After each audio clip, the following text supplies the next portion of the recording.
Hey! Oh, we live? Nice. Okay, I need to make sure of something.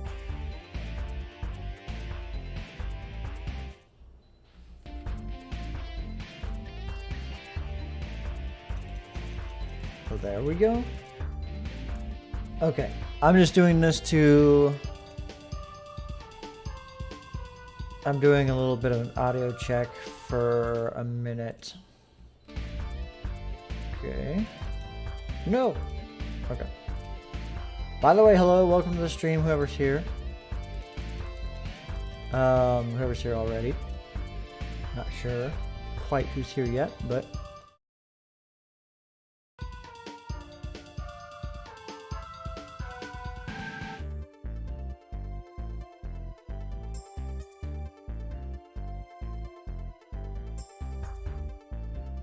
Oh, whoops. As you see by the title of the stream, we will be ranking some things. I think 2 weeks ago, we did a ranking of all the Splatoon 2 battle theme, battle theme songs. And I think that went over pretty well, although I ended up realizing after I ended the stream that I missed 2 of the songs, those being the Chirpy Chip songs, the Blitz It and Wave Prison, I think. But this time we won't be forgetting any of those. And in fact, so I thought, okay, well, I kind of want to do a music related, tier list again, because I don't really see anybody doing those, at least not that I've seen. So, what other games with awesome and hard to rank music can I think of other than Sonic games, of course? And today we're just going to be doing the first 3, or I guess 4 Sonic games. Those are, I'll say, the Genesis trilogy. So I won't be including Sonic CD. So if you're here for Sonic CD music rankings, then this is not the place for you. But every other song we will be rating. So let's go ahead and actually show you guys what we're up against. This, by the way, I have a second camera angle so that, you can see, okay, I'm looking at this. And when I'm looking at y'all, well, it's hard for y'all to notice, honestly. It's hard for me to notice that I'm looking at y'all. But don't worry, I can see everybody. I have to look like way over here to get a full camera angle of that. But anyway, so let me do one quick audio check.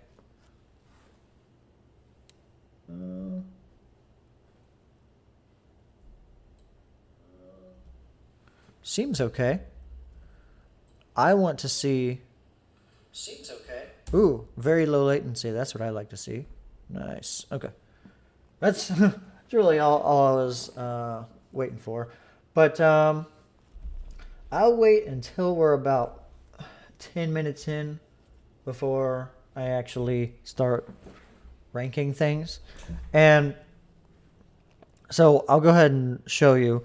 I got music from Sonic the Hedgehog 1, Sonic 2, Sonic 3, and Sonic and Knuckles. So that's what I meant by technically 4 if you count Sonic and Knuckles, but Sonic 3 and Sonic and Knuckles are basically the same game, right? So Sonic 1, 2, and 3, and Knuckles.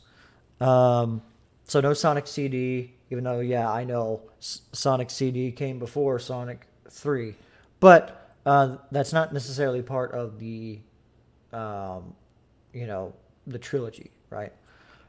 So anyway, with that being said, this is our lineup here. I think, yeah, there's 6 Sonic 1 songs. So we're only doing the level themes. None of the special stage themes or like the intro song or the credit theme or the you beat the stage sound or even the boss themes. Even though that would be, I actually like some of the boss themes in these games. And especially the special stage themes are all great in my opinion. But I wanted to stick with just the level themes, and that includes, by the way, the 2-player level variations. Because in Sonic 2, there are 3 levels that you can play from the main game in 2-player mode, and they have completely different songs. And also in Sonic 3 / and Knuckles, there are 5 2-player stages, completely different from the main game. But since they are technically levels in the game, I'm including those as well. So that ends us up with 49 different things to rank. So I think there's 6 from Sonic the Hedgehog 1, then 1, 2, 3, 4, 5, 6, 7, 8, 9, 10, 11, 12, 13, 14 songs from Sonic 2. And 1, 2, 3, 4, 5, 6, 7, 8, 9, 10, 11, 12, 13, 14, 15, 16, 17. 17 songs from Sonic 3. And then 1, 2, 3, 4, 5, 6, 7, 8, 9, 10, 11, 12 songs from Sonic and Knuckles. I don't know if it was obvious by now, but I'm also including all of the Act 2 versions of the Sonic 3 songs. Only the official 1993-1994 release of the games. Because I know there are PC variations of the music from Sonic 3, mainly due to... I'm pretty sure it's due to copyright issues with the Michael Jackson involvement in the Sonic games. So I'm not including like the rehashed like level themes from the Sonic the Hedgehog Sonic 3 PC version. And finally, I'll go ahead and talk about the rankings here. It's your basic S, A, D, C, B, A, and S on top, right? Except, can I zoom in here? Oh, I can. Nice. It doesn't really, because I want to get like the full view here for y'all, and it doesn't really hinder much. In fact, how far can I go without it being kind of weird? We'll do this. That works. All right. And that way y'all can see the text here. So my ranking for these is weird. I'll be honest. But with honesty comes oh wait. What the heck? I wanted to do this. I can't even do that. Wow. Well, anyway. So, the ranking. The middle of the road is just Sonic. Just Sonic. A is harmonic. You know, harmonic. S is iconic. C is chronic, like chronic illness. And then D is demonic. In a bad way. I know a lot of people like to give that a positive connotation, but in this context, it's negative. It's the worst of the worst. Because we're talking about Sonic music here, almost none of these songs are going to be almost. I said almost none. That doesn't mean there won't be any down there.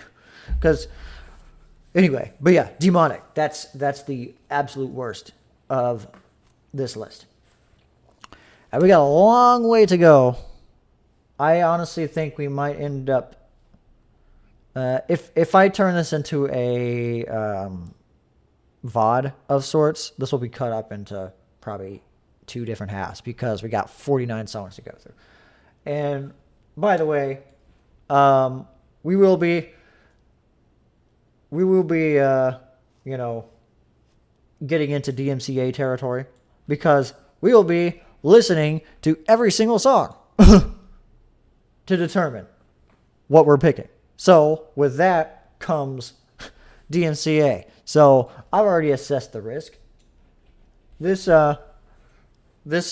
stream is definitely going to be claimed the instant it gets closed. But anyway, it won't get struck though, as long as I don't. But this is a non-profit endeavor anyway. All right. Well, whoever's in the chat, thank you for watching. If you haven't already, hit subscribe, and then we'll actually get going here. So, or just let me know you're here, because if y'all have any input on, the songs here, because for the most part, I won't be taking,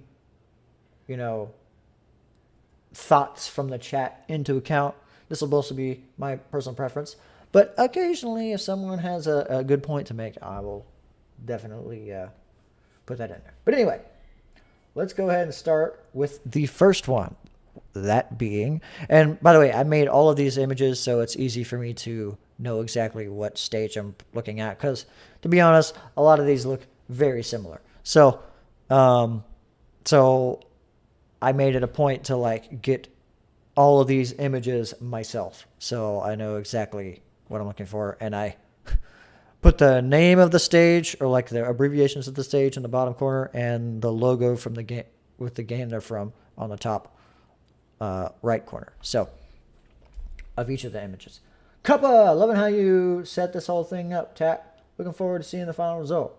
All right, well, you'll be seeing it live. So anyway. We're gonna go from beginning to end with all the songs, right? So, first song, Green Hill Zone. Let's go ahead and play that. Do I really need to play this song for anybody? Seriously? Do I need to? I'm going to anyway because we have to. Green Hill Zone. By the way, just so you know, this word iconic here. Most of these songs are iconic, right? The iconic isn't the literal meaning of the term, okay? It's just my S rank, okay? So what if I get to freaking Chemical Plant Zone or something and put it at D, it's not because it's not iconic. It's because I think it's horrible of a song. Which I'm not saying I think it's horrible. I'm just saying, that was just the nomenclature here. I just wanted everything to rhyme with Sonic, okay? But anyway, Green Hill Zone. Let's go ahead and play that. You know it. You love it. Green Hill Zone. By the way, perfect timing for me to figure out how the audio levels are. So, I'm going to leave it like this, and I'm going to check my audio levels. And actually, if you're still here, give me a thumbs up or a thumbs down if the music is super loud in comparison to my voice, or if it's just right. Just right. But in the meantime, I'm going to check for myself. And I'm going to leave this song on so I can still decipher this. Let me go to... I have this stream on bookmark so I can get to it right away. Okay, I can definitely turn it down just a bit. The benefit with these Sonic songs is that they are the way they, I guess the type of music they are, it's piercing enough to where anyone, you can really hear it no matter what is going on in the background a lot of times. So anyway, for myself, honestly, do I really need, because I can't turn these down from here, because if I turn these down from here, it'll turn them down for you. It's weird. These headphones are kind of stupid. But anyway, Green Hill Zone.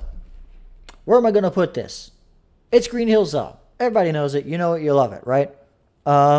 It's from Sonic 1. There's no variations on it. We're not talking about the Sonic Mania version. In fact, I still like the original version over the Sonic Mania version. There are a lot of these songs that I prefer the Sonic Mania version over this. But in my opinion, this song has yet to be dethroned as far as the original song itself being outclassed by a future remix, like from an official Sonic game anyway. But even like, just fan-made remixes, in my opinion, it has yet to be outclassed. And for that reason, and just to make this a baseline for all of the songs, I will put this as the first A ranked track. I think it's a perfect A. It's like, and for a first level and a first introductory song to the series, I think it's probably one of the best first level themes in any game. Because you think, oh, Mario, it has a light motif, kind of like Mario, but it's a little more. What's the word I'm looking for? Because it has the same energy, I guess, as the Mario theme, but it's a little more. I guess it hits you. You know what? I think it's the way I see it is it's more appropriate to the scenery in the background. A lot of these I will be judging on how well they fit the mood of the stage too, and this one definitely does. So anyway, first day of the stream, and we'll go ahead and get to the next one, which is Marble Zone. I will be honest with this one. Marble Zone. It's Marble Zone. In my opinion, so this song used to be. I played all these games, except for Sonic 3. I played Sonic 1, Sonic 2, and Sonic and Knuckles all on the Sega Genesis at separate times. In fact, I played Sonic and Knuckles first, then I played Sonic 2 second, and then I played Sonic 1 third. I know it was weird. Weird jumbling up of the timeline here. But I always liked the Marble, at least when I was originally playing it, I always liked the Marble Garden, or it's not Marble Garden, Marble Zone theme. I've always liked it.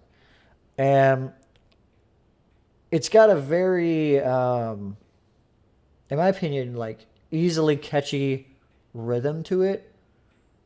And the repetitious nature of the da da da da da da da da da da da da. That's how, in my opinion, that's what makes it catchy, is just the repetition nature of that. And there's not a lot going on in the song, I will admit. There's just in fact, I think there's only 4, like, sort of instrument, 4 separate tracks in it. You got the bass line. You got, like, just a, almost sounds like a small brush snare. That's what I'm going to call it, brush snare. It's got the, I guess, sort of clarinet-y sound to it. And then the freaking, like, high-pitched sound at the very end. So, oh, you know what? It does have, I keep forgetting about the sort of, so I guess there's 5 different tracks. But it's a lot simpler than the other songs. Um, but mainly just that repetitious beat and the leitmotif of it. It's easy to get to make, you know, for it to be catchy. However, listening to it over and over again, I think, like, because it's a very short one. It's much shorter than I think all the other songs in the game actually. Maybe except for the fifth one, but like Green Hill Zone is actually almost twice as long as it, I think. Maybe not that much longer, but it's. I think the catchiness of it wears off after a while, in my opinion. Like, I don't know how to explain it, but I just will say I will put this in the B slot. Um, it's not as like, in my opinion, as much as I like the song, you know, itself, and I've always liked it, and originally it was my favorite song from the game, but mainly because I couldn't get that far in the game. I think I only ever got to Labyrinth Zone, and then I just couldn't get past Labyrinth Zone, you know, as a kid. But compared to Green Hill Zone now, I think Green Hill Zone is definitely better than it now. So it's just a Sonic song, okay? That's all it is. It's just Sonic. So we're gonna put it in B. Next song, complete opposite. I am a sucker for jazz, and the fact that, like the first game in the series had a. I guess this would be classified as like a big band sort of song. It's not really a big band because there's no horns or anything in it, but I think that's the style they were going for. Let me go ahead and play it. Because, like, I don't know. I could easily hear a big band playing this song in the exact way you hear it now. But I mean, obviously it's a jazz song. And like I said, I'm a sucker for jazz music, and I'm gonna go ahead and say, I will put it definitely above Green Hill Zone. This song I've always liked too, and originally, like, you know, I wasn't the biggest fan of jazz as a young kid. So that's one of the reasons I liked Marble Garden, or I keep saying Marble Garden because that's, anyway. I'll get there when we get there. But yeah, Marble Zone I put, I liked the song as a kid, but, you know, as I gained more, you know, respect for multiple different genres of music and stuff, I became more fond of the jazz sound, and so I eventually grew to like the Spring Yard Zone song quite a bit better than most of the songs in the game. And really, it's weird. I think it's about the same length as, yeah, it's about the same length as Marble Zone.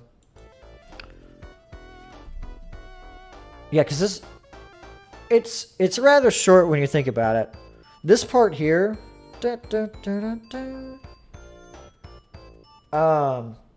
like the key change in it. Yeah, I guess it is a key change, or it's just a register change. But yeah, I've always liked that change in it, and yeah, so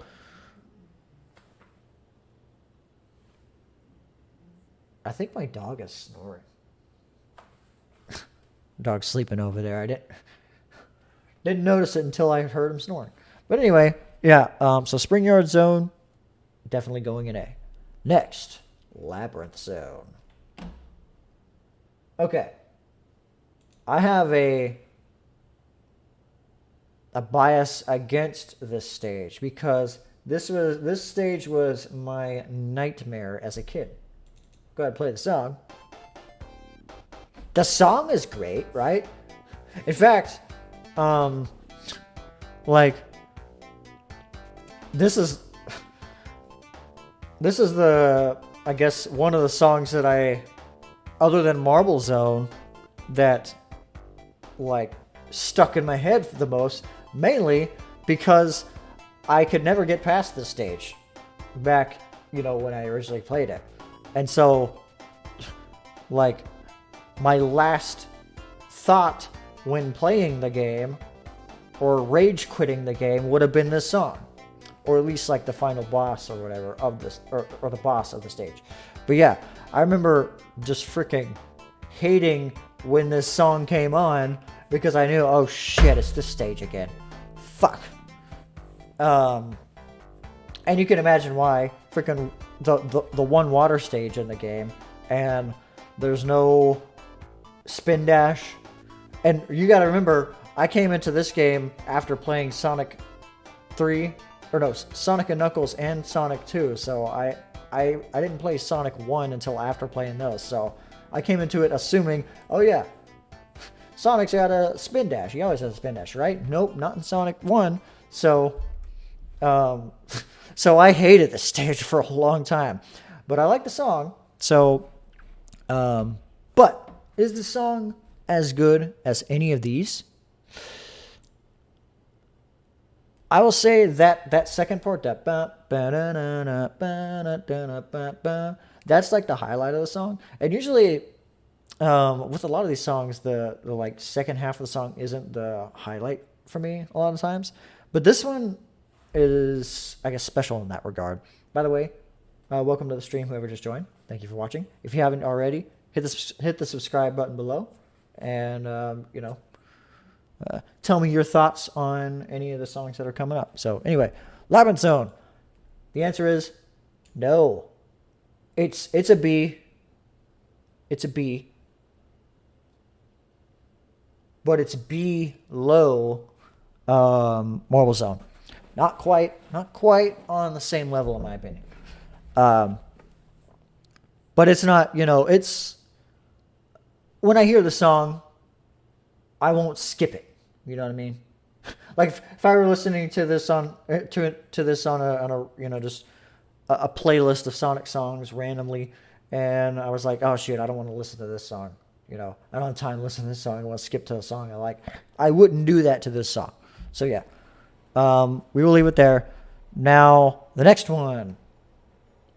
Oh, I might piss a lot of people off with this one. Starlight Zone. You want to talk about an iconic song? This one might be the only one in the game that's at least as iconic, if not more iconic, than Green Hill Zone. And of course, it's this one here. And I can thank freaking Smooth the Groove for making me like the song even more. I should have played that version of it instead. But yeah. The only thing I'll say about the song is because I could never get past Labyrinth Zone in Sonic 1, I very rarely got to listen to this song back in the day. So I don't have as much of a connection to this song as like all the other ones, even Labyrinth Zone. So yeah, I never had as much a connection to it just because I very rarely got to get to it and listen to it. So yeah, but I will admit it's definitely, I would say of all the songs, probably the most catchy, just because I don't know. The whole motif, the whole melody of the song is great. And I would say this, of all the songs, is the one where the whole song is a highlight. There's no low point in the song, in my opinion. And the thing is, it's not really busy either. except for this part. But there's not a lot going on in the background. It's just it's that same, drum beat throughout the whole song, except for here. No, not even right here. It's the same beat throughout the whole song. So very simple. Then, yeah. So I will go ahead. Thing is, would I call this an S tier song? Probably not. I would put this right here. I put it above I put it on the high A. Just because I think a lot of the songs coming up will greatly eclipse it. So, yeah, of all the songs in Sonic 1, definitely at least top 2 if you're counting the other themes of the game, the boss theme, the freaking credit theme, the intro theme, the special stage, that stuff. If you're counting those, then top 2. But of these, I would say probably the best, just because it's catchy. It's iconic. It's about as iconic as Green Hill Zone, and it's the whole song is a high point. There's really no low point of the song, in my opinion. So yeah. However, now we get to song number 6, Scrap Brain Zone. Once again, same problem with Labyrinth Zone, because I rarely ever got past Labyrinth Zone, and therefore never really got to Starlight Zone. I obviously wouldn't have gotten to Scrap Brain Zone. And so definitely don't have as much of a connection to this song as the others. In fact, I think I only ever got to Scrap Brain Zone one time, as I was playing it as a kid, right? The song itself, see, I have to look up the song to remember it. That's how, little I ever got to, that's how not ingrained into my, memory this song is versus all the others. I can remember all the other ones pretty easily. But this one I have to look up to remember. And that's a great start. Great start, right? And in my opinion, the great start ends right there. In my opinion, it becomes pretty generic. Basically after that beginning. I'm trying to remember if there were any parts in here that I would say were highlights of the song. No. Not really doing, this part maybe. Maybe this part. Because I do remember this, okay.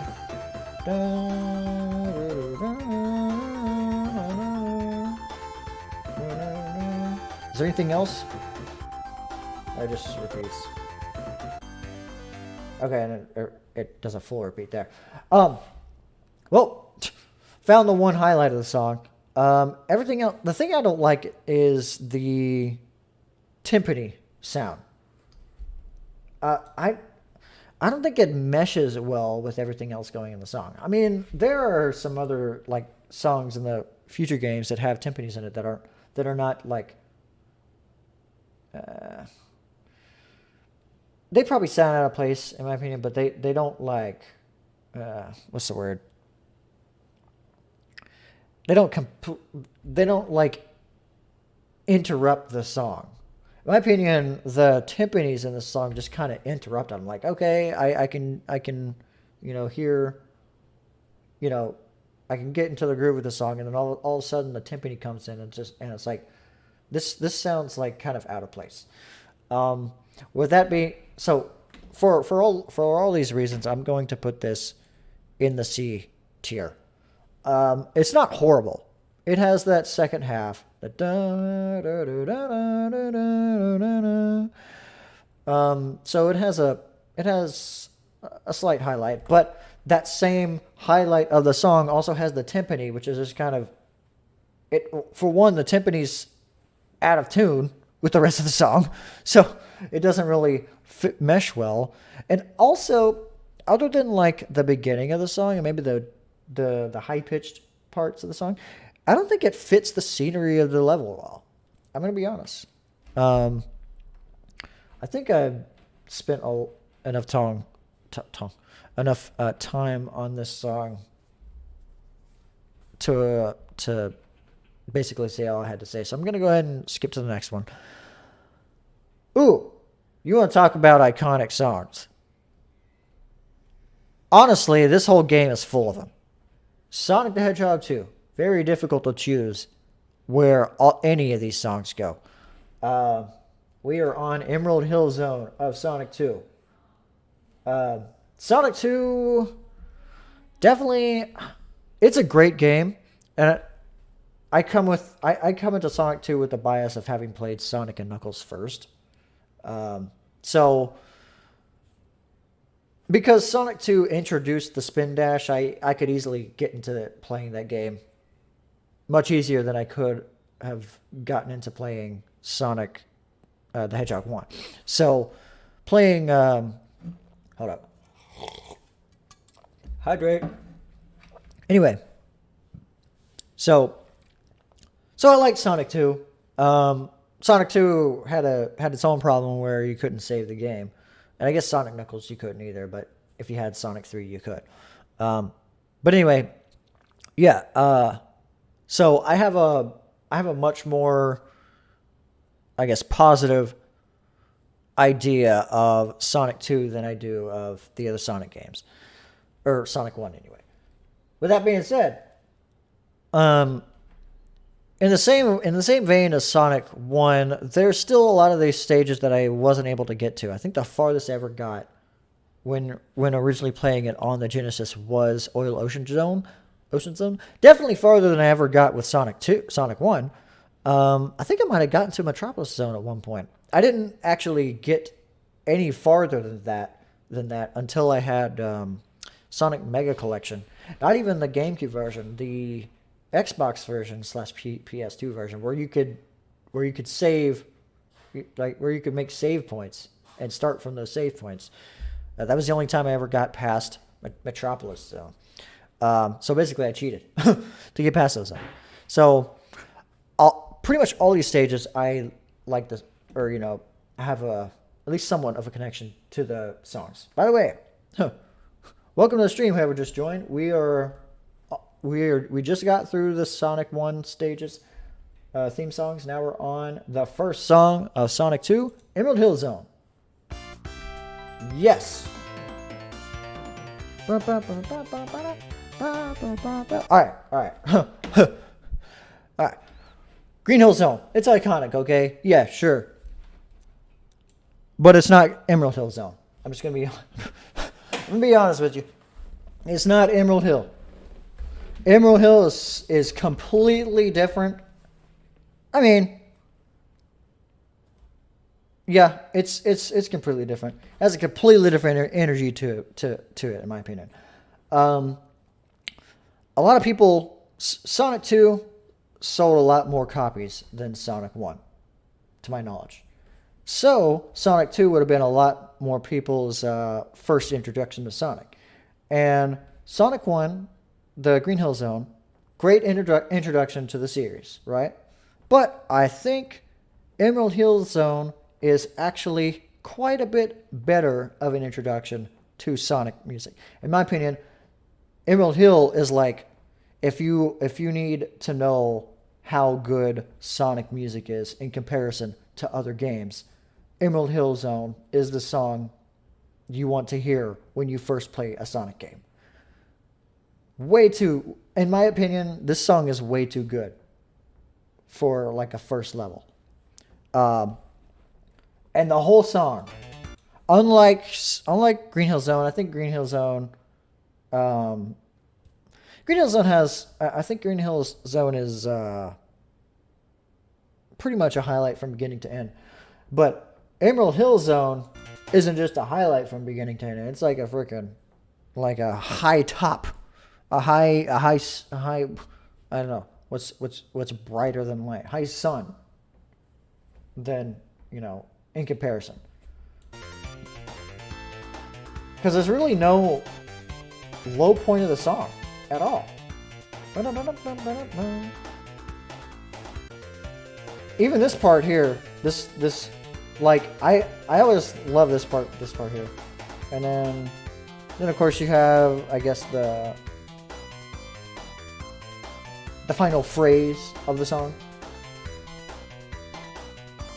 and the maybe it's the key or the, because I think it's like a blues-ish scale. I don't know. Trying to pinpoint, like, I don't know. It's weird. The scale itself, I guess the notes that are in the scale of this track probably help it. If it was a lower pitch, like 5 half steps lower or something like that, it might not have had as good a punch as it does currently. I think the higher pitch of of just the beginning of the song, because it's got a really great, intro. When you first play the level, okay, I know I'm gonna have a good time with the music as soon as I heard that song. So yeah, all those good qualities, I'm gonna put it as the first S rank level theme. Definitely iconic, deserving of that word there. But now we're getting. I said Emerald Hill Zone was iconic, like literally iconic. Well, but the next one, I don't even think any of these songs that I put up here are deserving of iconic any more than this one is. Chemical Plant. Can't go wrong with Chemical Plant. First of all, I told you guys how much of a soft spot I got for jazz. That's why I put Spring Yard Zone so high. Well, guess what? The song, look, I said before, back when I was originally, playing these games, I was not that big a fan of jazz.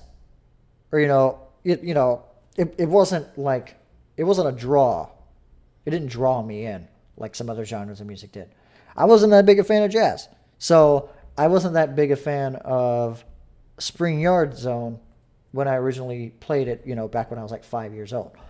However, when I played Chemical Plant Zone, totally different story. Because I guess it's not that jazzy. The only jazzy part is that sort of synth sax. And like, there's a lot going in this song. In fact, there's really, just like with Emerald Hill Zone, there's really no low point in the song. In fact, there's no question that there's a low point in the song, in my opinion. Everything just hits and just works. Like, it's, in my opinion, it's unquestionable. This part here, like, I like that a lot of these songs from before, the heavy hitting part was like just at the beginning, and then it sort of, kind of slowed down a little bit. Not the actual tempo or anything, but just the feeling of the song, slowed down. Green Hill Zone, you had that and then it went to. I feel like that part is sort of like, okay, it's kind of slowing down, getting into a small rhythm. Chemical Plant does the complete opposite from all of these other songs, for basically starting high, and then when it gets into the it's like even higher.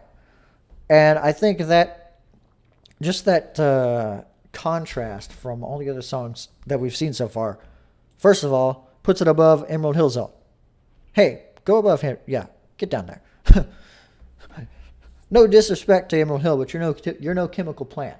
And we're talking about, like, if we're talking about actual iconic songs, Chemical Plant is probably just the, that's all I'm going to say, just the iconic song from Sonic, from Sonic. Like, other than Green Hill Zone, like, you know, everybody knows Green Hill Zone. But if you know Green Hill Zone and you know any other Sonic song, it's going to be Chemical Plant.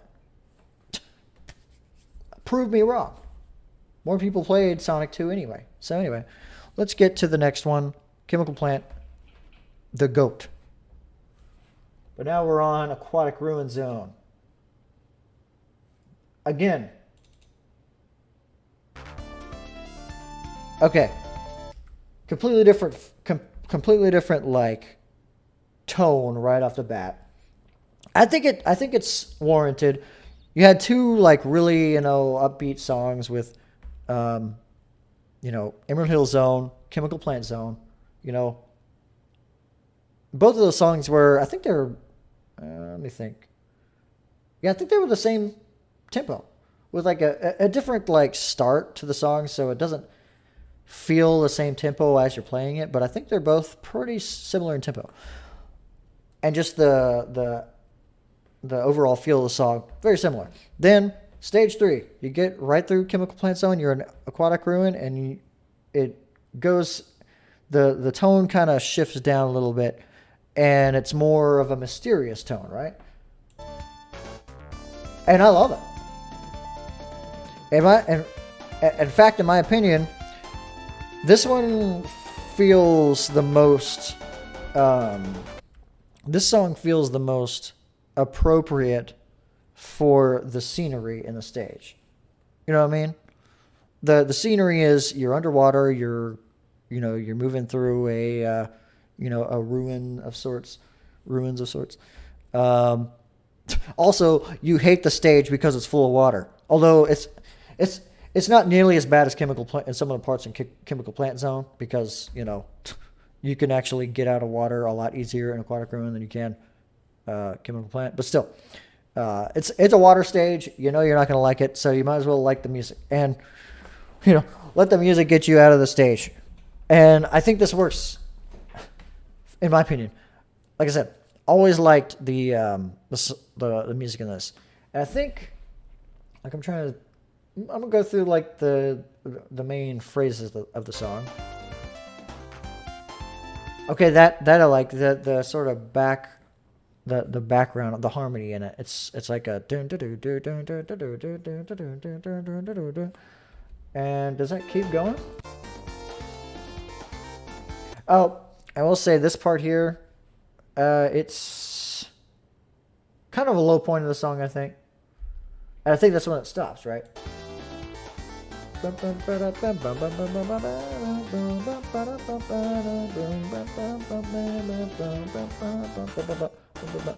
restarts there. I will dock it. It's definitely much shorter than the first two of Sonic the Hedgehog 2. But the shift in tone is very welcome in this song. I will go ahead. Ew, definitely tough. I am going to put it above Green Hill, but will I put it above Spring Yard? That's the question. Spring Yard, jazz. Love jazz. But do I love it more than Aquatic Ruin? Da, da, da, da.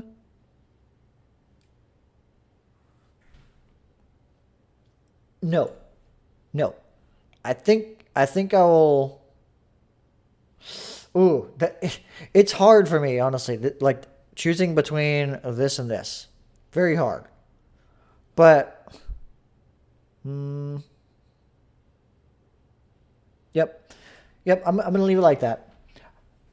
Maybe as I go down the list, I might end up changing that. But I think I made the right decision here. Leave a like.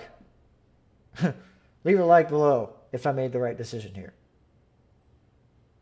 Comment if I didn't make the right decision. if I screwed up royally by putting Aquatic Ruin below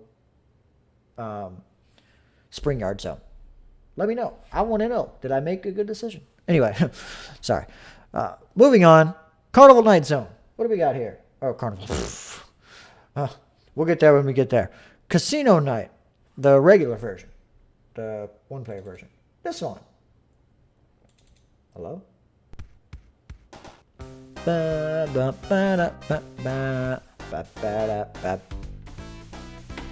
Well, we're back with the jazz.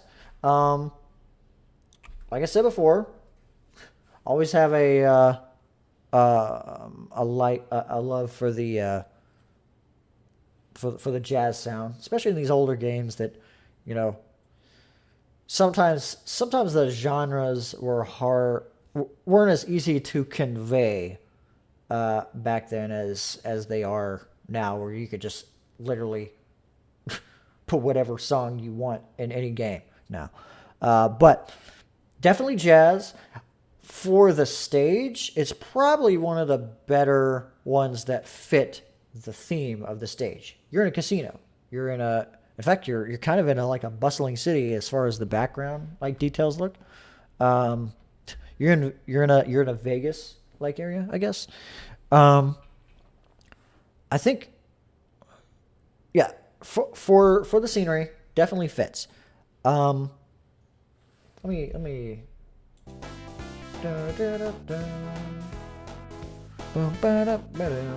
It's got a good melody, you know.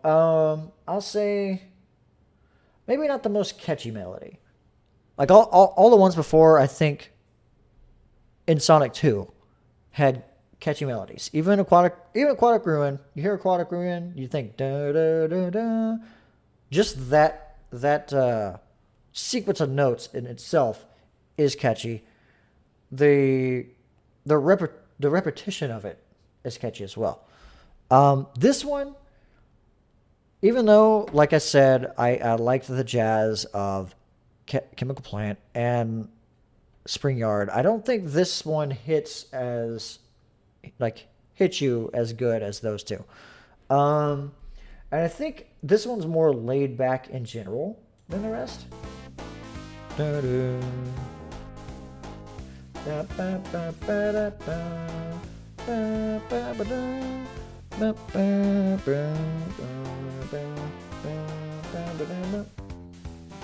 Yeah. And yeah, the song doesn't. Yeah, I'll say the first phrase of the song and the second phrase of the song are very similar. Like they're not that much different. So there's, you could play it forever and it would sound very repetitive. For this reason, I will put it above Labyrinth. I think I like Marble Zone better than this.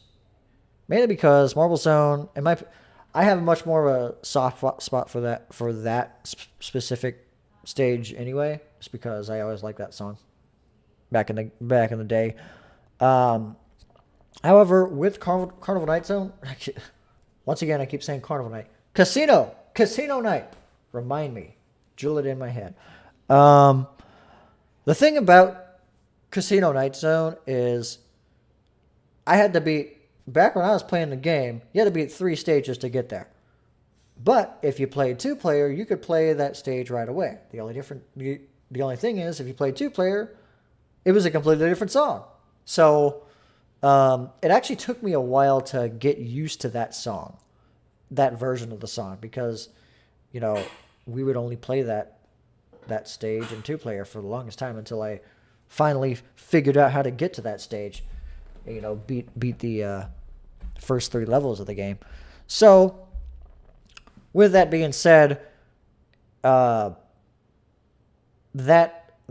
jazz, arrangement, the actual version, the actual song for the stage,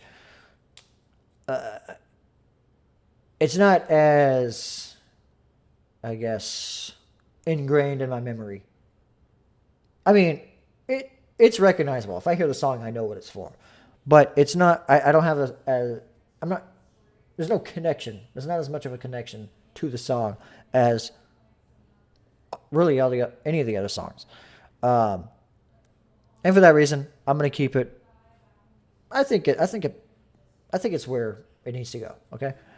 Um, feel free to correct me in the comments. I'm not gonna change it afterward, but let it be known to me what you think. But let's move on. Hilltop Zone. Well, if I ever get, if and whenever I got past that boss of Casino Night Zone, which, by the way, that boss is probably among the hardest ones, in my opinion. I had a lot of trouble getting past this one, and if I ever did, this is what I'd hear.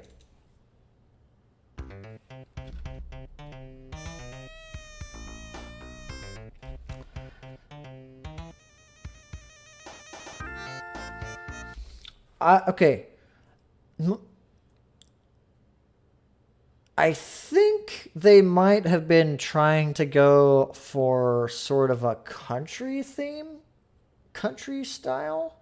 It's hard to really pick or sort of decipher what genre they were going with here. You could say it's you could say it's jazz just because of the freaking the the vibrato with that freaking synth sax, and even just the trills and such. I'm trying to think, what else do we got?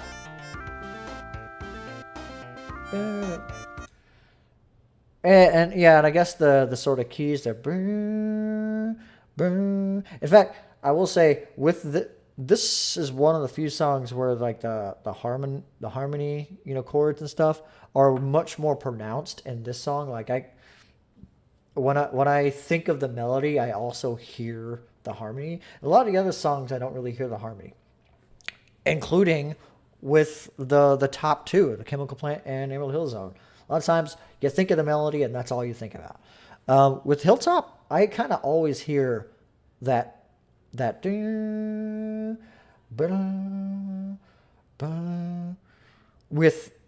with the melody. Anytime I think of that, um, it's definitely, I'll say, among all these, I think it's the most unique, probably of most of the Sonic, first four games of Sonic. I think it's one of the most unique. Um, does it fit? Oh, Wee Man, took you long enough to get here. Well, we're already through Sonic 1. We're because I think you already sort of knew I was doing the stream ahead of time. You were one of the first people I notified. But yeah, we already got through Sonic 1. We are on Hilltop Zone from Sonic 2. Uh, and the question is, oh, I was on the question of, does the song fit the stage as well as the ones before did? Does it though? I don't know. You tell me. This song. I will say the like low sounds, the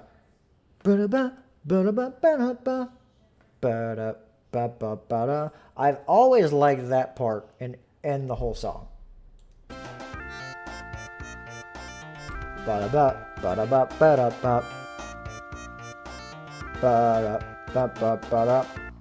Always like that part of the song. Even if I'll go ahead and say, like playing this as a kid, first of all, it would take me forever to even get to this stage, just because the casino night boss was hard enough just to get past. But um, even if I got past this, like I think playing through Sonic 2, like every 10 times I played it, I would probably only get to the stage once out of 10 times playing it. And I'd be lucky to get past the first act or so. Um, but the question is, where would I put it here? So I'm sort of done scrutinizing it, criticizing it, but ranking it is a different question. It's definitely going B, but I will say it's better than Casino Night. I will say that. And you know what? The uniqueness of it will probably make me put it above Marble Zone. Yeah, I don't think I can put it above Green Hill. Not obviously you don't. When you think Sonic, you don't think Hilltop Zone. That's for sure. But still, I think even with like my personal attachment to Marble Zone, I still think Hilltop is sort of a better song in general. So we'll leave it there. Now, Mystic Cave Zone. Ho, ho, ho, ho, ho, ho. Oh. For this song, being officially iconic isn't necessarily the important part here. First of all, I've already said I'm a sucker for jazz. And you thought Spring Yard, you thought Carnival Night, you thought Chemical Plant, and whatever the heck Hilltop Zone is. You thought those were jazz. Where do you hear this shit? When I first got to this stage, first of all, this was the third stage you played in Sonic 2 if you played 2-player.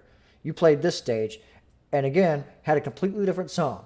So my thoughts of this stage were, as a kid, my thoughts of the song were always, or this stage were always this song.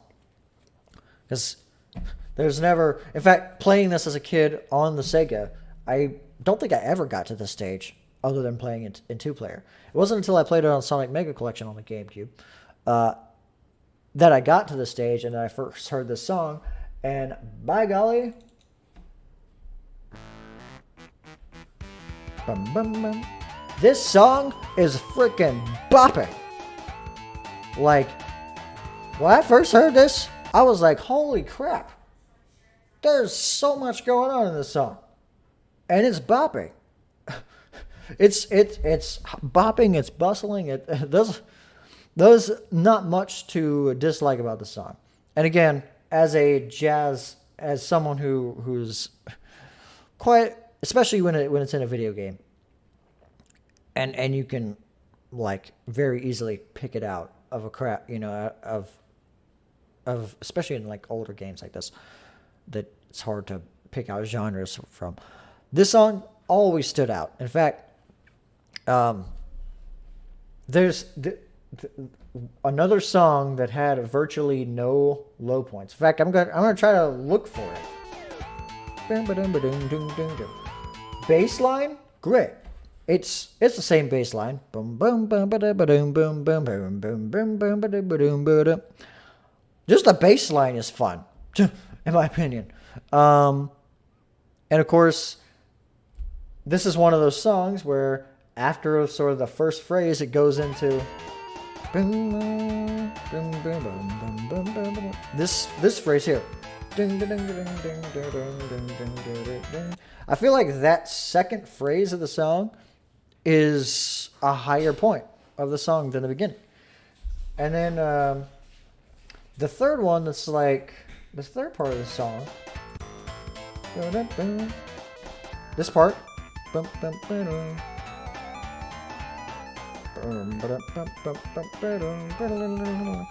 part, I kind of look at that as sort of a breakdown of the song. It's not in my opinion, it's not a low point, even though it's not as like, bopping as the beginning of the song. I feel like that part of the song would be if it was like its own, if it was a big production or something like that. That would be the part of the song where, instruments would be playing back and forth between each other. And it kind of already does. But, yeah, so I think I'm done talking about the song. This song, above Chemical Plant. Yeah, I know. Um,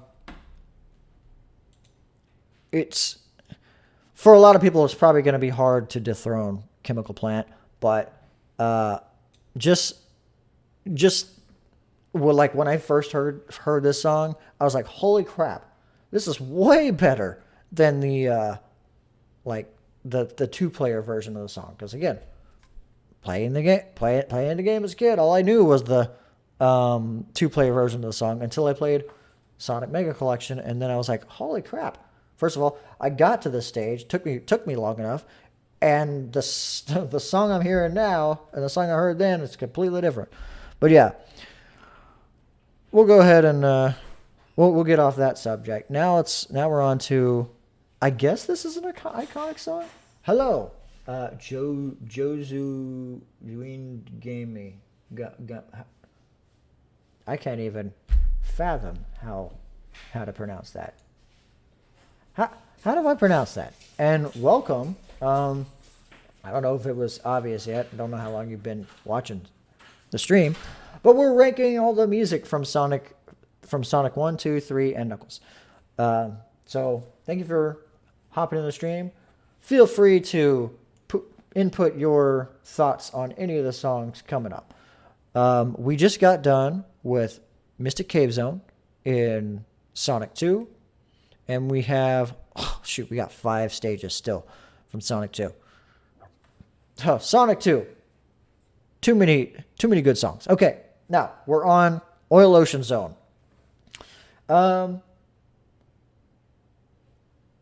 Mystic Cave Zone. I'll go ahead and play the song. I will be honest, when I first heard Oil Ocean Zone, I had the exact same reaction I did to Mystic Cave Zone. The only difference is the reaction I had to Mystic Cave Zone was because of my initial thoughts of like the 2-player version of Mystic Cave Zone, because that's all I played until I played Mega Collection and was able to get to Mystic Cave Zone in the actual game. Oil Ocean Zone, I had no idea about until I got to it in Sonic Mega Collection, and I was like, "Whoa, this song! It's definitely much different than all the other songs in the game." And the main thing I liked about this song was not even like this main melody. It was the freaking bass.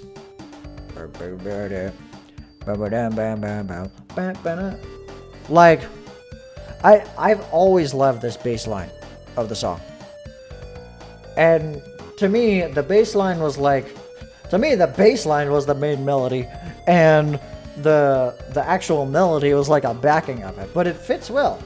The only thing is, this song, the way I look at it is, it's obviously sort of a Arabian, like I think it's going for like an Arabian, style of music. But does it fit the stage? I guess. Like the stage, you're in an oil ocean. You're in a freaking polluted hellscape. But does it fit? That's the question. That's my question. It's hard for me to decide. I've always loved the song. In fact, a lot of times, because in Sonic 2, there was that sound test mode where you could, listen to all the music. And I would always go to this, like, look for the stage and just listen to that song. Nowadays, though, that was back as a kid when that was like the first time I heard the song. But nowadays, with my new tastes in music and such, do I think it's like, where would I put this, right? Among the Sonic 2 songs, I'm going to put it below Marble Zone from Sonic 1 and above Carnival Night. Keep saying Carnival Night. It's Casino Night. Carnival Night's coming up. Jeez. And watch. I'm gonna get to Carnival Night and start calling that Casino Night. It's gonna happen. Anyway, Oil Ocean. Yeah, it's definitely like the reaction I had to Oil Ocean was, you know, when I first heard it was very similar to the Mystic Cave Zone, but it didn't stick with me like the same way that Mystic Cave Zone. And even Marble Zone, the theme from Marble Zone, like that song still sticks with me more than Oil Ocean Zone. Like if I'm listening to this on a playlist of Sonic music or something, sometimes I'm more likely to skip Oil Ocean Zone to listen to another song than I am with Marble Zone or Mystic Cave Zone, especially Mystic Cave Zone. But yeah. Anyway, yeah, so that's why I'm putting it there. So it's B, and it's B low Marble Zone. Now, we are going to Metropolis Zone. This song, first of all, much like the rest of this list of Sonic 2, I barely ever, in fact, I think I got to the stages after this like one time ever playing Sonic 2. You know, when I played it back in the day.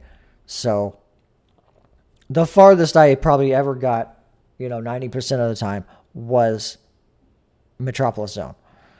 With that being said, the song. Great song. And I'm at so with the progression of the song is very progressive, right? Starts low, starts with just the drum beat. Then the build up of the song is great, right? Great first phrase. And I love the harmonies, the chords of the song. Definitely, I think there's more sort of a harmonic going on with this song than a lot of the previous songs on Sonic 1 and 2. And of course, the synth guitar going on in the background too. I think it adds a lot to it.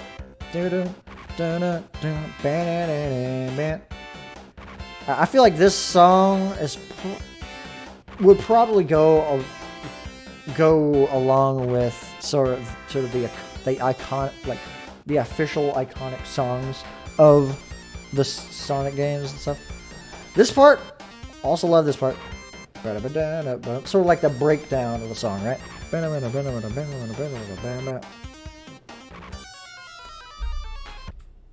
I don't like that part though. It's weird. I know. Am I weird for not liking that part?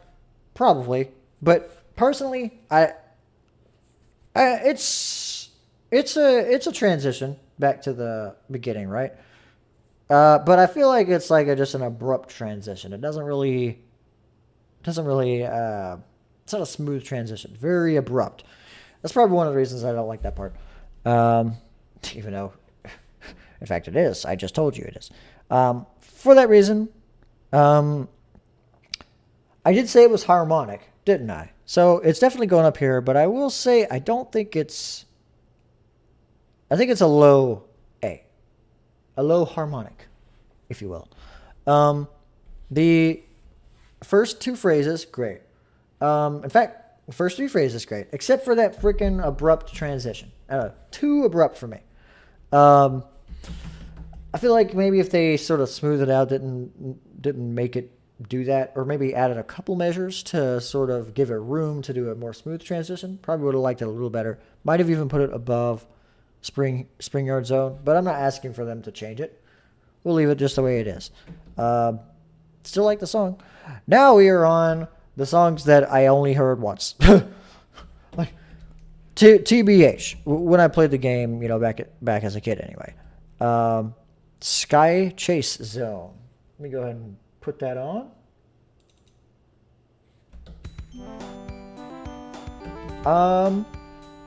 I'll actually have to think about these songs because Definitely didn't hear him that much as a kid. I will say I like this song from like this is probably the one song I do remember. If of these three, if any of them I'll remember, it's that one. And obviously, from right off the bat, much more laid back, and I'll go ahead and put it where it goes, which is right here. That's right. I'm not putting it quite there. It's not jazz. First thing, not like Casino Night Zone. Not that I need them all to be jazz, but that like Casino Night Zone is also laid back. But it has that genre priority.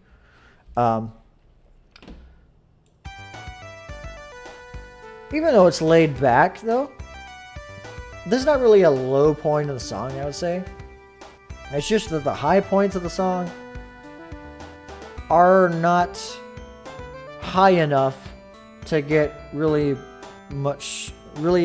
farther than it sitting on the list.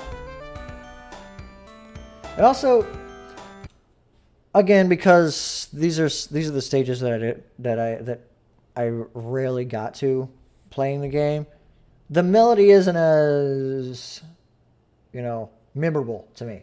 In fact, listening to it now, still like I can't really think of it as that memorable. Anyway, so I will leave it there. And looks like we're still kind of, well, I think it's expected for the middle of the road to be bigger than the rest. But anyway, is there any more to this? No, it restarts it. Yeah, okay. So, very laid back, and I think that's probably where it goes for being that. All right, we got two more stages from Sonic 2. Next is Winged Fortress Zone, which is this. Well, I guess it fits the stage. All right. Okay, I'm going to listen to it. Well, I'll go ahead and tell you where it goes. Right here. Oh, boy. I don't know. Do you guys disagree? I mean, be honest with me. Be completely honest with me. Put it in the chat right now, or put it in the comments if you're watching this after the fact. And I'm gonna be honest. Yeah, not memorable at all. I mean, definitely different from all the other songs in the game for sure.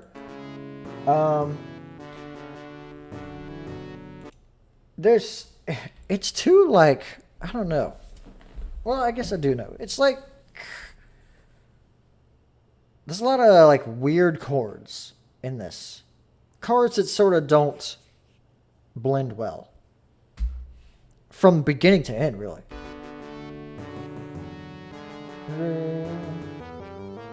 This part, like, first of all, the timpani.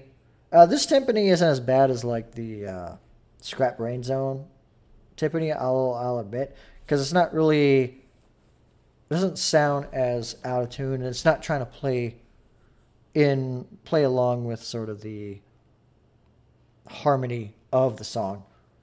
This one's just sort of there, during a pause of sorts.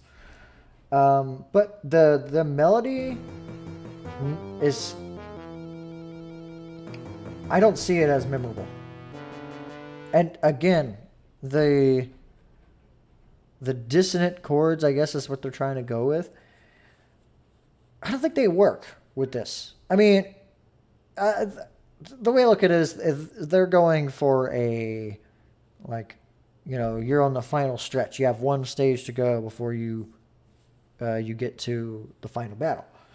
But I don't think it's like, because Scrap Brain Zone was that as well. I mean, it was the last stage, but it was the final stretch.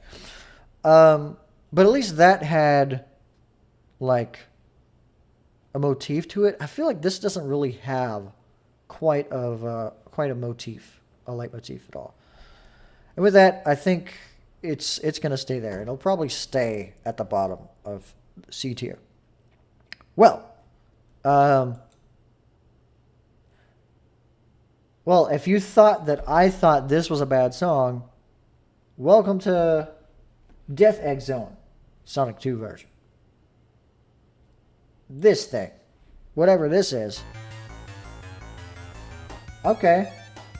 Decent start, right? That, like the beat, like the bass, and then this comes in. What the heck? Like this, and I'm gonna go ahead and tell you, this part of the song, and from this part on, really, I'm gonna give it a minute, see if my last time listening to this song changes my mind at all.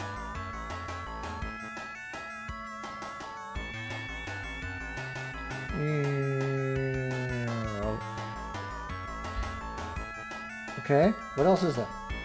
Some more?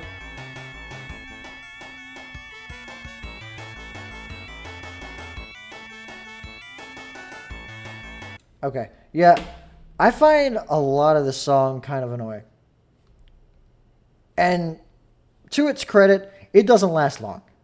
Like, it takes like 2 seconds for you to get from the beginning of the song to Metal Sonic. And I think that was the whole point. Like, okay, we don't really need to try with this song because you'll be fighting two bosses within seconds of each other, right? So it doesn't really need to be that grandiose of a song, but still, they could have tried a little harder, in my opinion. Like, this is definitely the lowest point of the entire game, musically. And because of that, it's going to be our first D, bottom tier song. Demonic. That's what I'm calling it. I mean, I guess it fits because, that's where the final bosses are. You're fighting evil forces. So, we'll put it there. All right. Now, I know you're looking at these last, sets of stages here. And what's going on with these stages? Because we're done with Sonic 2. We're on Sonic 3 and Knuckles. But I'm ordering these stages kind of weird. So the first set, I'm doing all the Act 1s first, and then all of the Act 2s at the same time. I feel like doing it that way will... Because I don't want to be like, okay, I just listened to, Act 1, and therefore Act 2 is better.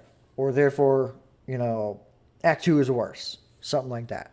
I want to sort of be fresh off of the first act to then go into the second act and be like, okay, have a fresh mind. A cleansed palate, if you will. So anyway, we will go ahead and start with Sonic 3, Angel Island Zone. Hello? Where are you at? Is this you?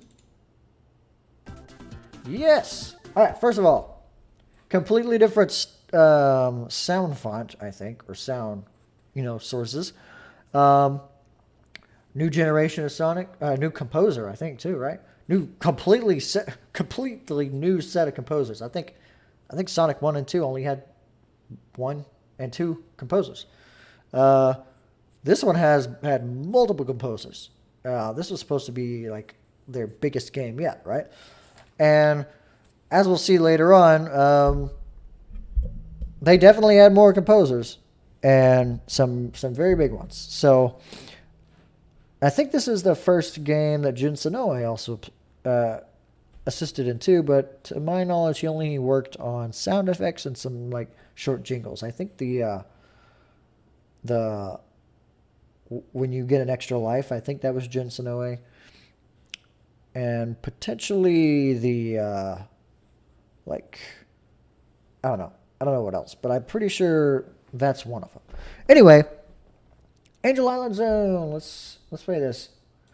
definitely fits the stage. In fact, I would say most of the songs in this game fit the stage more than most of the songs in the previous two. You're in a tropical island. That's exactly what this sounds like. Tropical island. Definitely, like, this is obviously going for a steel drum. Definitely going for a steel drum tone. And the melody of this song is great. I would classify this among the iconic, like officially iconic Sonic songs. And it's laid back, right? It's not. In fact, it's of all of the stages, I would say this is probably one of the few ones where being laid back actually fits the stage, because you're on a tropical island, you know. And I think it's pretty chill throughout the whole song, although it does get upbeat, and I think it serves it well. The transition, this part, or the second phrase, I guess. But the third phrase, I'll say, might not. This part. Playing that, like, as a kid, and I didn't play Sonic, the Sonic 3 half of Sonic 3 until I had Mega Collection, but I still recognize, like, all of these songs. And yeah, that last phrase before it goes back to the beginning, other than the, like, last couple notes, isn't as, like, I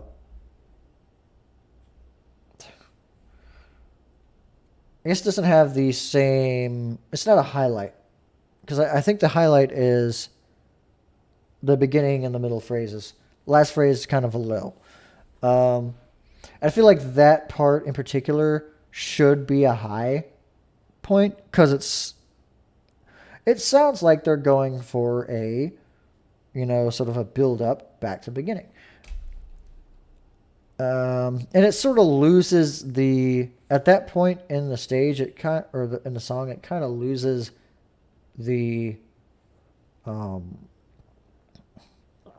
it loses its fit with the scenery at the stage. The beginning and middle sound like a tropical resort, right? Tropical setting, right? When it gets to that part, it kind of loses that until it goes back to the beginning. And with that being said, I will put it below Labyrinth or above Scrap Brand. I'll put it below Labyrinth. Labyrinth is definitely. It's hard to. I'll say it's hard to decipher why, but I think it serves its purpose well. But it's definitely no Angel Island Zone Act 2. And it's definitely not what's coming up. I already told you. I've told you multiple times in this stream. Jazz. Love jazz. Well, you thought the jazz. I thought Mystic Cave Zone's jazz was great. Well, wait till we get here. Alright, first thing. When I first heard this song as a kid, I never noticed this little, like, backing, or I guess, like, counter melody going on with the. I never noticed that as a kid, and I didn't even notice it in the Sonic Mania version of the song. But I don't dislike it. But this song, in my opinion, is the first, like, of the jazz songs. It's the first, like, smooth jazz. You know what I'm saying? I think Casino Night was kind of smooth, but it wasn't really, like. Oh, I was like, I don't remember restarting the song, but like. Like, this whole song is just smooth jazz. And it's like the melody is a little more catchy, I think, than the Casino Night, the jazz and Casino Night. In fact, I'm gonna go ahead and rank this. I'm gonna put it at the top of B, right on top, because there's a lot of like just minute parts that are high points, and it goes back to the smooth, laid back. Because at the end of the day, it is laid back, and when you think of Sonic music, you want fast-paced music, right? And that's sort of the ideal I'm going for with like the upbeatness of some of the songs, and when it feels slow or versus when it feels fast. It's like I'm thinking of it as you're playing a Sonic game, you're going fast, you're trying to go fast. Does it feel like you're going fast when you're listening to this music? With this song, I think and that's why I'm putting it on the top of B. It's the idea of the song, or the motif of the song. Definitely, I think it's good enough to counteract the sort of slow pace of the song. Like I said, I've always sort of liked that, this song in general anyway. So yeah. But we'll get to why I liked that melody in general much later, because that's coming up. All of these are coming up again soon. But now we move to Marble Garden. Well, if any of y'all follow me on MuseScore, the website where I upload arrangements of music and stuff, you'll know I love this song. We're talking about Marble Garden. Oh, this song. And this gets into the next three songs coming up. We got Marble Garden. First of all, that freaking bass. I'm telling you. It's funny because the bass, there's really only two bass lines in the whole song, and they're repetitive. It's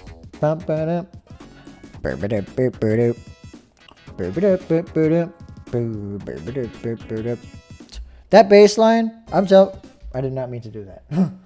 That bass line is hard to beat for any of these songs. In fact, I would say it probably has one of the best bass lines in the whole game. Other than maybe Oil Ocean Zone and Hilltop. Because I think I said I liked the bass line in Hilltop.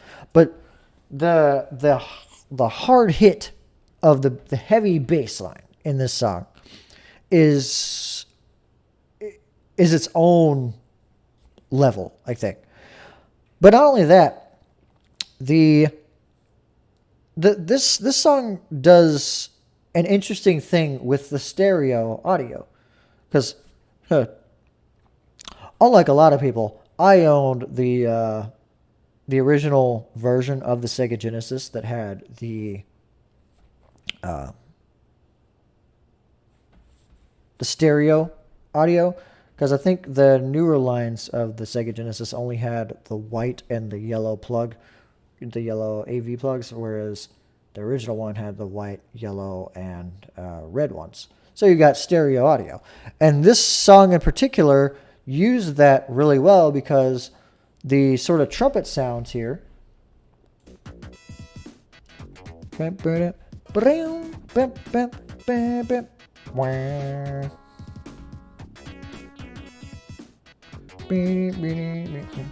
This song used the stereo aspect very well, and if you played this like on the Sega Genesis, you could plug your headphones into the Genesis, and it uses the left and right channels interestingly, because I think at a certain point in the song, I think it's in the second half, the trumpets like trade places or something like that. I could be mistaken. That might be a different song, but I thought it was this one.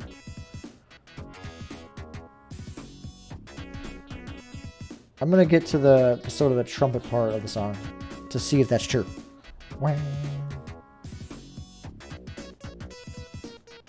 Yeah, it sort of does.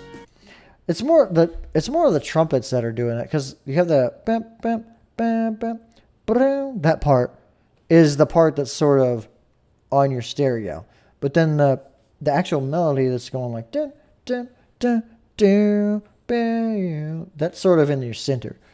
I'm gonna go ahead and put this where it goes. Marble Garden Zone. Ugh, toughie for me. I'll be honest. I'm going to put it A tier above Starlight Zone. I've always loved this song. I've always liked it. The stage itself, I never really had a love for the stage, but I would always greatly anticipate the stage just for the song because just the bass line of the song is enough for me to just love the song. It's not really, it's not jazz because I already told you, like, again, love jazz, especially in these types of games. But even with it not being that, it's still like one of the high points of the game in general, as far as the music goes.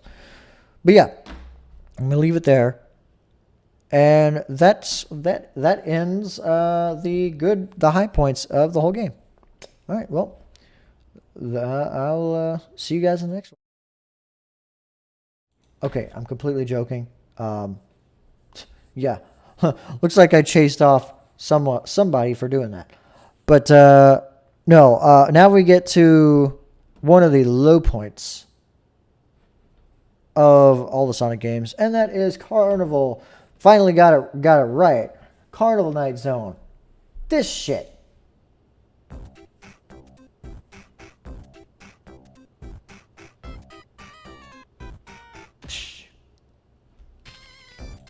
Well, I'll go ahead and tell you, and if you didn't know, which it's hard for me to think that anyone here doesn't know, but if you're not a Sonic fan, you might not know. This and the next two stages were songs that Michael Jackson's team worked on. I think Brad Buxer officially was the guy who worked on it, and he worked on Carnival Night, Ice Cap, and Launch Base Zone. And so a lot of the sort of, sounds that were used in the songs, all the songs really, were like things you would sometimes hear in songs from Michael Jackson's, era. So that's why I think Carnival Night Zone in particular has like motifs you actually hear in a carnival. You would hear in a stereotypical carnival. Da, da, da, da, da, da, da, da, da, da. Like, that's not something you would hear coming from a Japanese, a Japanese IP. At least not a mega. Because at the time, Sega was huge, right? Sonic was huge, especially. But that's not something like you would. The thing, like, I don't think it fits in a Sonic game for sure.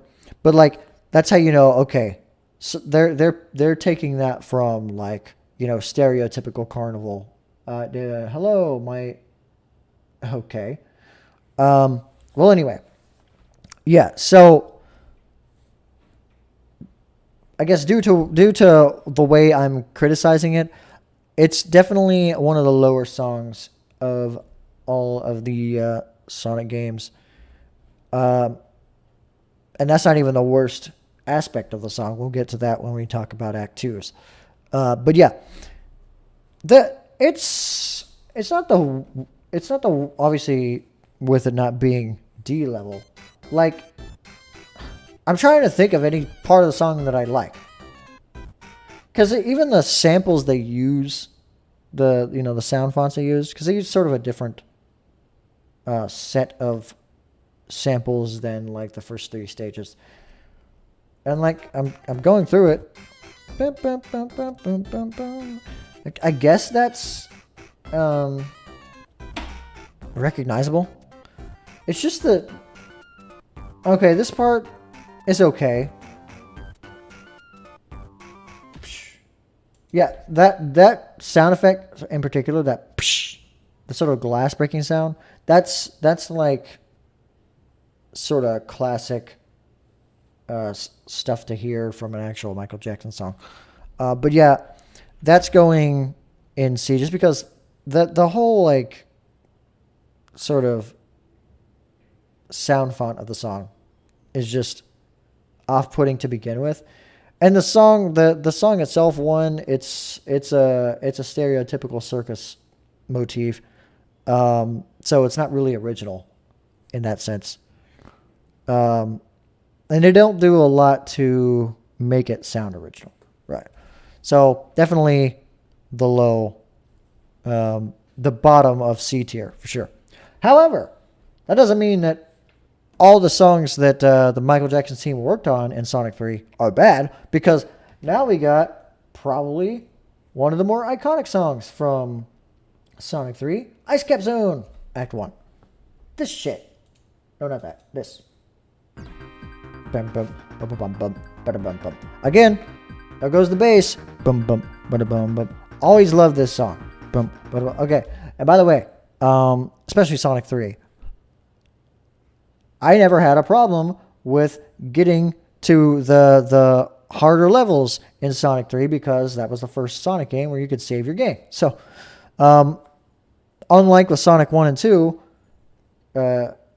first hearing the song, when you first heard the songs wasn't a problem. I'm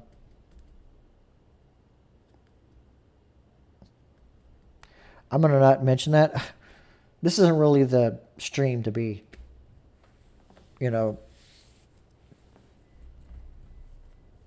saying stuff like that. I mean, I don't have a problem with it. I just won't echo it.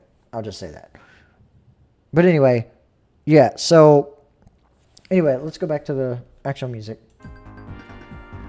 This song was probably, there's a lot great with the song. First of all, the song itself very greatly matches the scenery of the stage. It sounds cold, sounds icy, I guess is the way to describe it. The sort of distorted keys, chords in the beginning, I've always liked that. It's not even really a melody. It's just chords. That's all it is. Harmonized chords. But the progression of the chords is a great choice. And actually, if I remember correctly, this song was supposed to be sort of a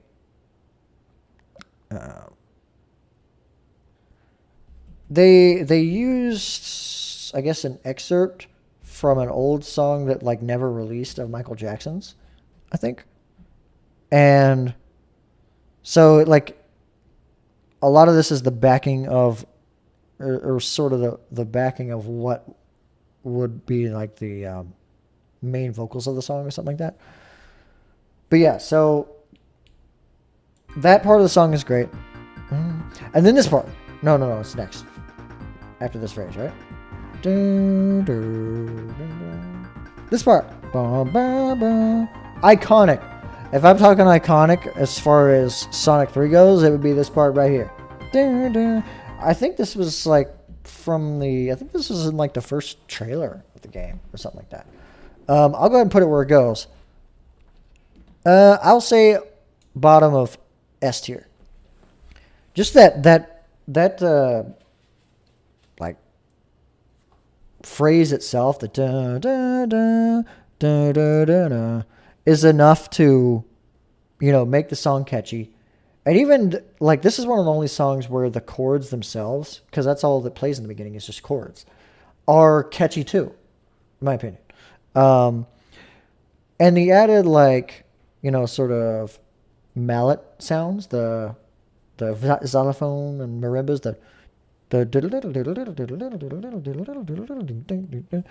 they sound a little more realistic than a lot of the sort of synthesized sounds from the other songs in the previous games.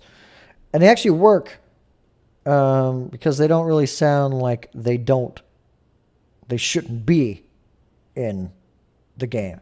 Because sometimes they'll put like sounds in the Sega, sound on the Sega soundboard, the Genesis soundboard rather, that sound like they probably shouldn't be on the system. Like the system's just not powerful enough to make it sound like it should sound.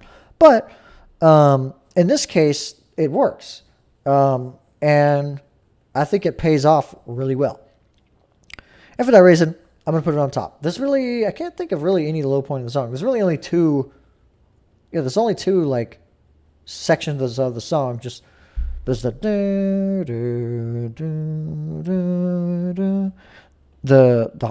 key, the chords, and then there's the, like, I guess the main sort of phrase, the da da da da da da, and it basically switches between that. With different sort of intervals in between. I think it's 4 measures of the chords, then 2 measures of the, I guess, main riff, I guess, and then 2 measures of the chords, and then 4 measures of the main riff. So, and it goes back and forth between that. So, yeah, I'm going to keep it up there. Now we get to Launch Bass Zone. I'll go ahead and say it right. Hello, I am Brazilian. Why? Why? Why must you? Anyway, I'm gonna ignore that. Also, thanks for putting everything in caps, I guess. Launch Bass Zone Act 1. This song.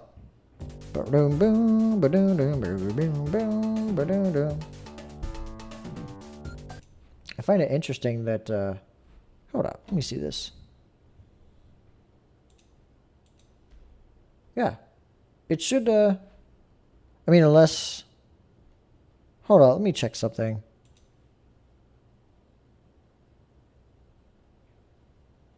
Okay, yeah, it's not, that's good then, your chats aren't showing up on camera, or on stream. Honestly, that's a plus. So, anyway, let's get back to, then I guess I'll just ignore those. Anyway, this song. I will say, another song where I love the bass line. The boom, boom, boom, ba-doom, boom, boom, boom, boom, ba-doom, boom. The part where it really shines is the sort of second phrase it goes through. Because then, after this, you hear the like that pause. I like that pause. And actually, another song where they use sort of different sound fonts, I guess, than the first 3 stages, because you hear the bongos, right? You don't hear that really in any other song in the entire game. So, and it doesn't sound out of place. Sounds like it fits decently in the Sega sound font. The sort of shouting that you hear, I don't know if that fits, but this is again one of the songs that Michael Jackson's team put in the game. But this part here, it's almost like, especially in this part, the main melody seems to be the bass line, which I like. Anytime the bass line is like can be perceived as the main melody is a good idea, and that's why I think the whole song, the bass line, is kind of its own melody, which is again a plus in my opinion.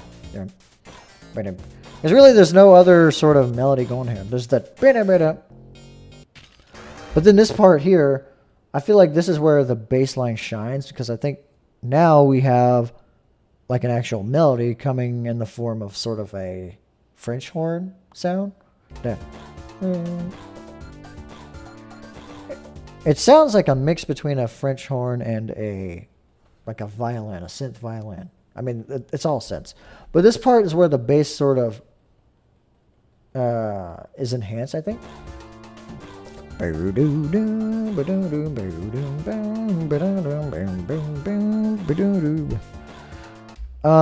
then it's, let me see, it goes back to the and this part is also enhanced by the sort of horns that are on top of it, or synths that are on top of it. I feel like this is one of those where the repetitive nature of the bass itself isn't hindered at all, because the higher register or octaves change up each section, and I think that's a benefit to the song as a whole. I will say though, the conclusion of each loop probably doesn't need to be there, and I'll play what I'm talking about here, and you'll hear it. This part. Just kind of ends abruptly there, and then just kind of says, "Oh yeah, that's right, we're supposed to loop this, so we'll just play it like normal, I guess." Just does that. I'll play it from end to beginning, and that's a loop. So that, like, I think the way I look at this is that Michael Jackson's team, Brad Buxer to be specific, he might have worked on this song first before the Ice Cap Zone theme, and was like, oh shoot, am I supposed to be, am I supposed to put the, make it loopable? Well, shoot, I guess I'll do it with that with the next song. And so I'll go ahead and put this where it goes. I will put it above Casino Night, but below Oil Ocean Zone. It's kind of the same sort of stage style as, the visual, I guess, fidelity of Oil Ocean Zone. It's kind of that similar, aesthetic. But, and the song does, I think it does fit the stage visuals decently, but the abrupt ending of it is just kind of like I think it docks the points for sure. It brings it down a notch. And I guess that's all I'll say about it, because that's about as positive as I can put the Michael Jackson team songs in general, because we will get to the Act 2s later. So let's go ahead and talk about the Sonic and Knuckles sections of these stages. Starting off with Mushroom Hill Zone. Okay, I'll go ahead and tell y'all. First game I ever played, first video game, period, I ever played, was this one right here, Sonic and Knuckles. Very appropriate for this image loop to be right here. So, the first video game song I ever heard was this. I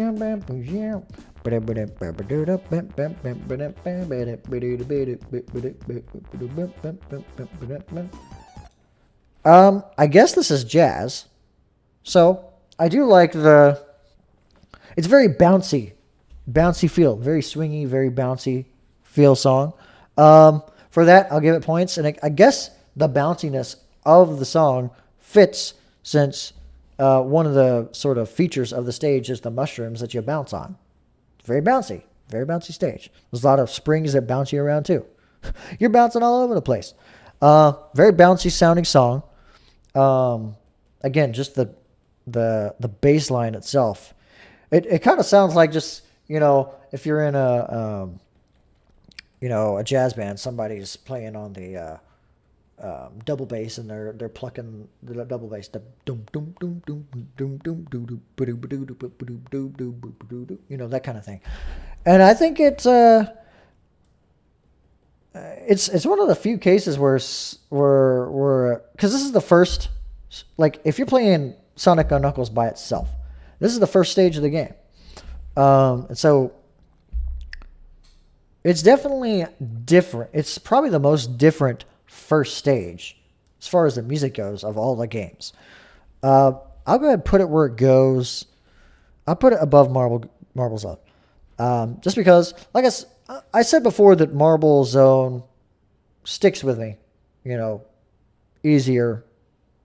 It sticks with me because it's like the song I connected with when I played Sonic 1. But Sonic 1 wasn't the first game I played. Sonic 3 was. And for that reason, the Mushroom Hill Zone song stuck with me. I will say it's not a song that like I hear, in the back of my head when I think Sonic 3. In fact, I'll go ahead and say it doesn't really pick up until like this part of the song. I won't say is the highlight of it. It still keeps the bounciness of the song. Very bouncy, right? This part though, I like.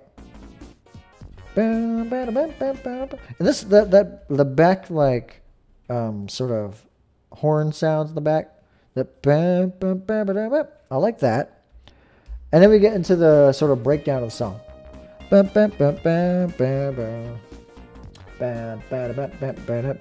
will say just that whole rhythm, that just that it does scream jazz. So for that, I have to put it, sort of high. But anyway, that's all I'll say about it. Very bouncy, right? But now, now we get to the good stuff. Because, okay, we just got done with the, boring stuff from, I say boring. We get from Sonic and Knuckles, but pretty much everything from here on is not boring. Because now we have, in fact, it kind of mirrors Sonic 2, because Sonic 2 had, although Emerald Hill is its own level, but then it went even higher with Chemical Plant Zone. Sonic and Knuckles did something else. Like it went from sort of a middle of the road song to like just freaking skyrocketing to the top with Flying Battery Zone. Ooh, just punches you with that bass line. It sounds like somebody is just sounds like freaking Prolifia's playing the song or something like that. Just the beginning bass in and of itself. But just that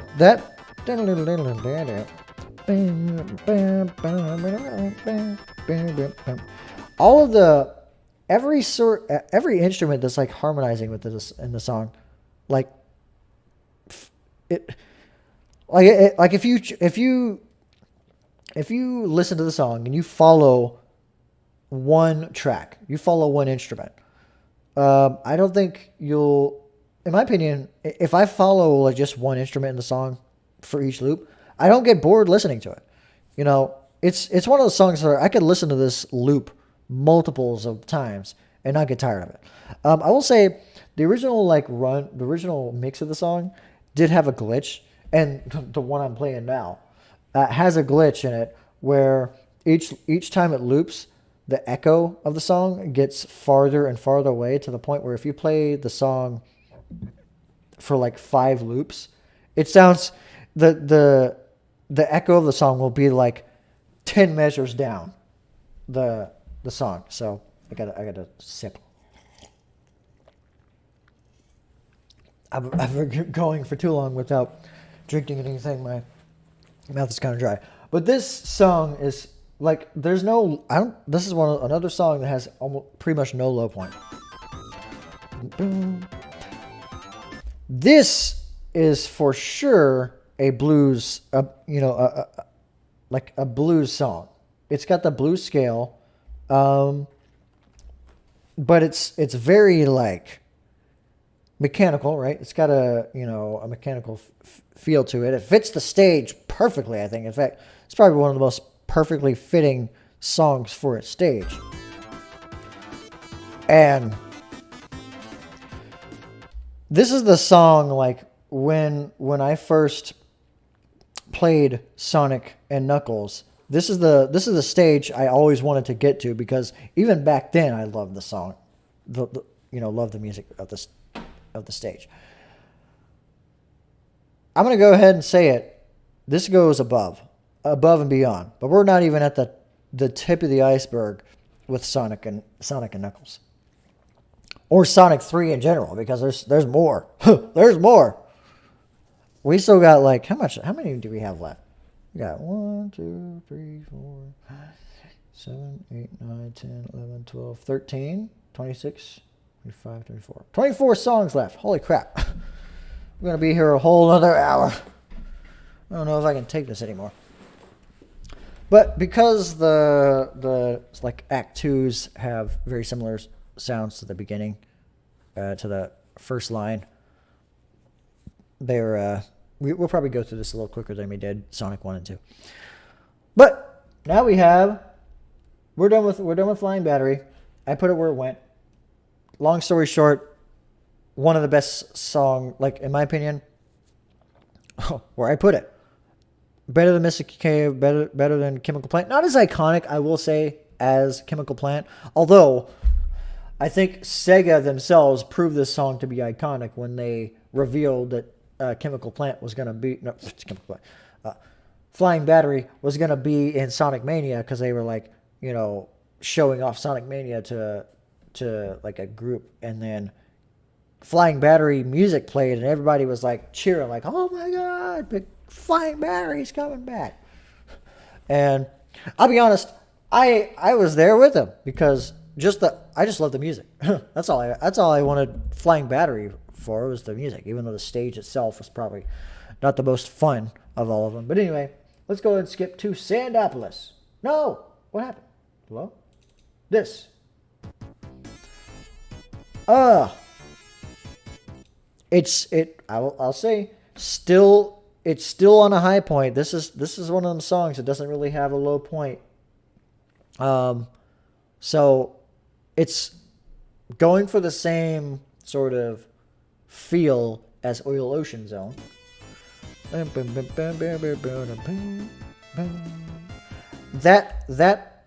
high note there, that dun, dun, dun, very catchy in my opinion. Dun, dun, dun. Like, this is one of those levels that, well, first of all, Sonic and Knuckles, having been my first Sonic game, was the part of Sonic 3 that didn't have, if you only had Sonic and Knuckles, didn't have a save, right? This is one of the hardest stages to get to, just because Flying Battery is a hard level in and of itself. But then getting to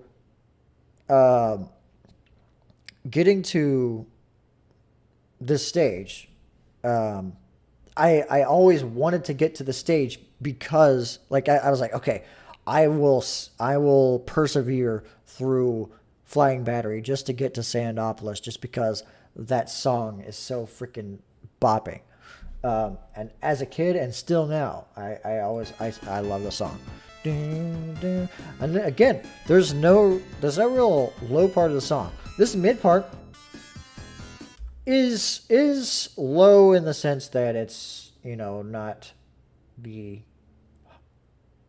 like, I would say officially not a highlight of the song, but I feel like it's necessary to build up to the next part, which is probably, which I think is an excellent, highlight of the song. And the bass, while simple, it's just it's just one note, boom, boom, boom. The bass in the whole song is great, actually, but it's, again, with the Oil Ocean Zone, it's going for the Arabian sort of sound, or it's going for a desert motif, which I'll say fits the stage better, because we're in an actual desert, not in some hellish freaking industrial revolution landscape, or hellscape or whatever. We're actually in a desert, so it sounds like something you would It sounds deserty, right? Fits the stage better. And this part, first of all, the bass. Love the bass line here. And really, I just love this part for the bass line.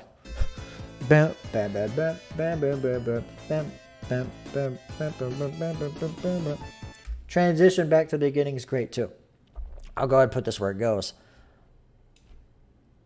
Not as good as Mystic Cave Zone. I know. As much as I praise this song, not as good as Mystic Cave Zone. Better than Oil Ocean Zone just because it fits the stage better. And honestly, the whole song is a bop. Unlike Oil Ocean Zone, which the bass is bopping, but the rest of the song isn't necessarily the most memorable part. That memorable. Again, love that. But that's kind of all I like about it.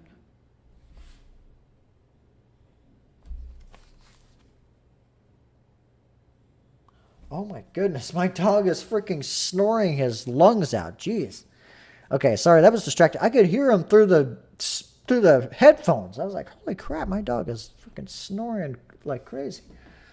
Okay. So we just did Sandopolis. Is that the name of the song? Yes. Now, this one's hard to beat. Lava Reef. Ooh. This one. Let me tell you guys. Okay. I think Sonic and Knuckles, just the base cartridge of Sonic and Knuckles, was the first game I actually beat. Because I beat the game. I remember beating the game on the Sega Genesis. Like, it was much, in my opinion, it was easier to beat than Sonic 1 and even Sonic 2. Because I think I played the Knuckles version. Knuckles had he could climb walls and stuff, so it made it slightly easier to get through to the end. And he had less stages than Sonic 2. But so playing as Knuckles, I was able to beat the game, and this is one of the only games where I sort of knew all the songs from beginning to end. And this song, I would always try to get to this level because, my God, this song is too good. First of all, does it fit the stage? I would say maybe not. But who cares? Because the song is freaking... Oh, it's too good. This part. The backing, the bass line, not necessarily as pronounced as some of the other songs, right? But the great, right? This sounds like a song that would be great as a sort of percussion ensemble. In fact, just like with Marble Garden, if anyone in here has followed my MuseScore account on MuseScore.com, the Tactician Musician on MuseScore, I did an arrangement to this song too, all on all percussion ensemble, which is why I mentioned that. But this song.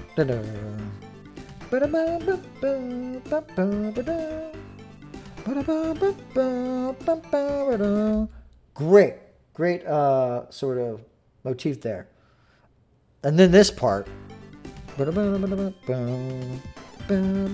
it just keeps going up. It starts kind of, light, gets you into that groove, and then it goes exponentially up, I think. Like that first part goes like this, second part, and then this third part here.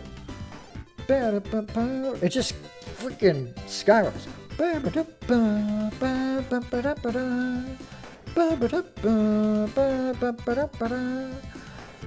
The only thing is, this song is like 10 seconds long. I think it's shorter than Marble Zone. It is. Which sucks. And if I was counting Sonic Mania along with this, then it would probably be the best song in the game. The only thing is, it's not Sonic Mania, unfortunately. It's still awesome. And But the short, with how short it is, it leaves something to be desired, which thankfully Sonic Mania fulfills. But because of that, first of all, it's still going S tier. In my opinion, like, this is my iconic song from Sonic 3. But because of how short it is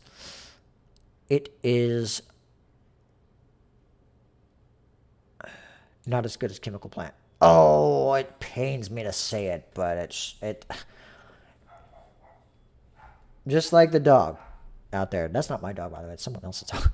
But my dog's snoring. But yeah, it pains me to put this here, but I have to.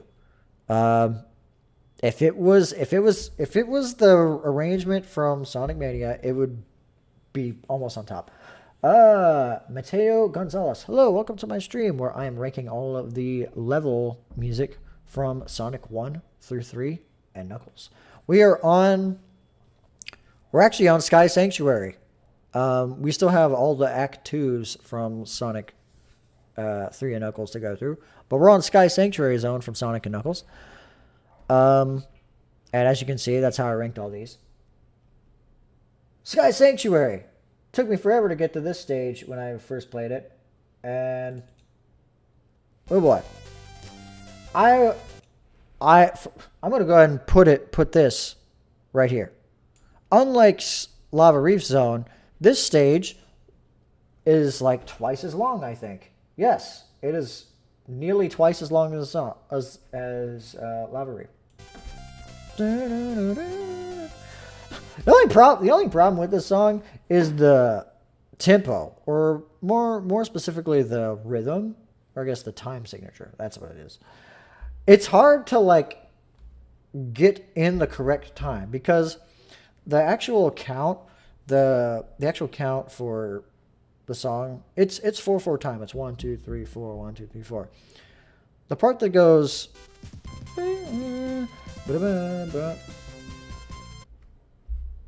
What do you mean, what am I waiting for?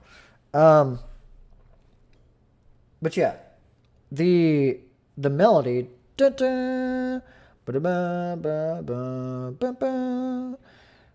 because of the percussion, I think it's because of the percussion, because the bass and the snare drums in the background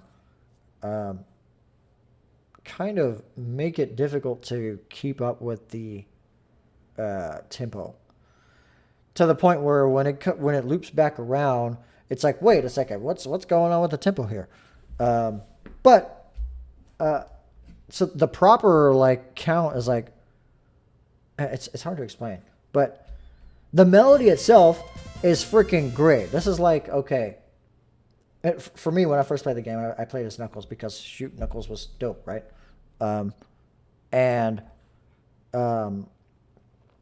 This is Knuckles' final stage. So for me, this is like, okay, very, very triumphant, right? Okay, I already ranked it, and just this melody here. What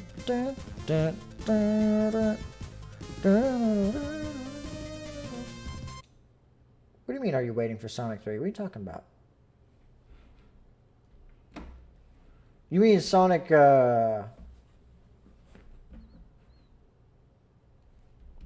I don't get the question. Anyway, I mean, like, waiting for the game to come out? No? Yeah, I don't get the question. Anyway, no, I'm ranking all of the songs from all the games. But anyway, yeah. What was I talking about? Yeah. The whole song is, or the whole melody, I don't think there's any low point of the song. In fact, it keeps going up, and the pitch keeps going up.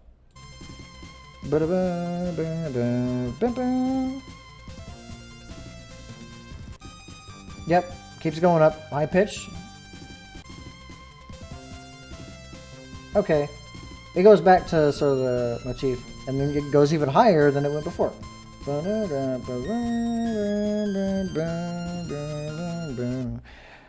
But yeah, again, that's why I'm putting it up there. And I guess now we're on Death Egg Zone. By the way, when I get done with this, I'm going to maneuver these around because we're starting to get top heavy. But then again, Sonic music, there's not that many there's not that many bad songs in Sonic games, so it's going to be hard to knock songs down. But anyway, Death Egg Zone. This is one of those tough ones because this is one of the last like levels I got to in any Sonic game, mainly because it's the last level in Sonic 3, the third Sonic game. But also, it took me forever to get to this level because Sonic games, at least when I played them as a kid, are freaking hard. But good thing Sonic 3 had a save feature. So Sonic 3 and when I played it on Sonic Mega Collection, it was a lot easier to access this stage than it would have been on just the base Sonic and Knuckles cartridge. But anyway, oh wait, Death Egg Zone.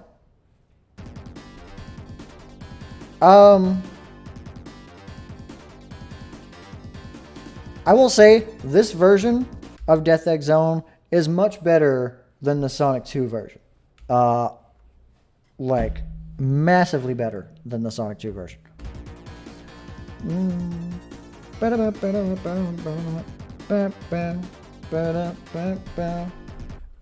What I like most about it is which is something I haven't really complimented on any of these songs, is the percussion.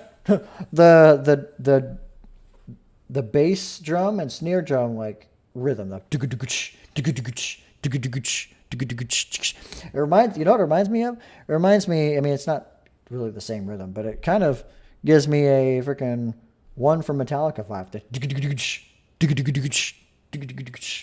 But you know, it's probably not comparable at all, but still, I think it fits. Or you know, it reminds me of that a little bit. It's probably why I like the song. But I'm trying to. I do like this part.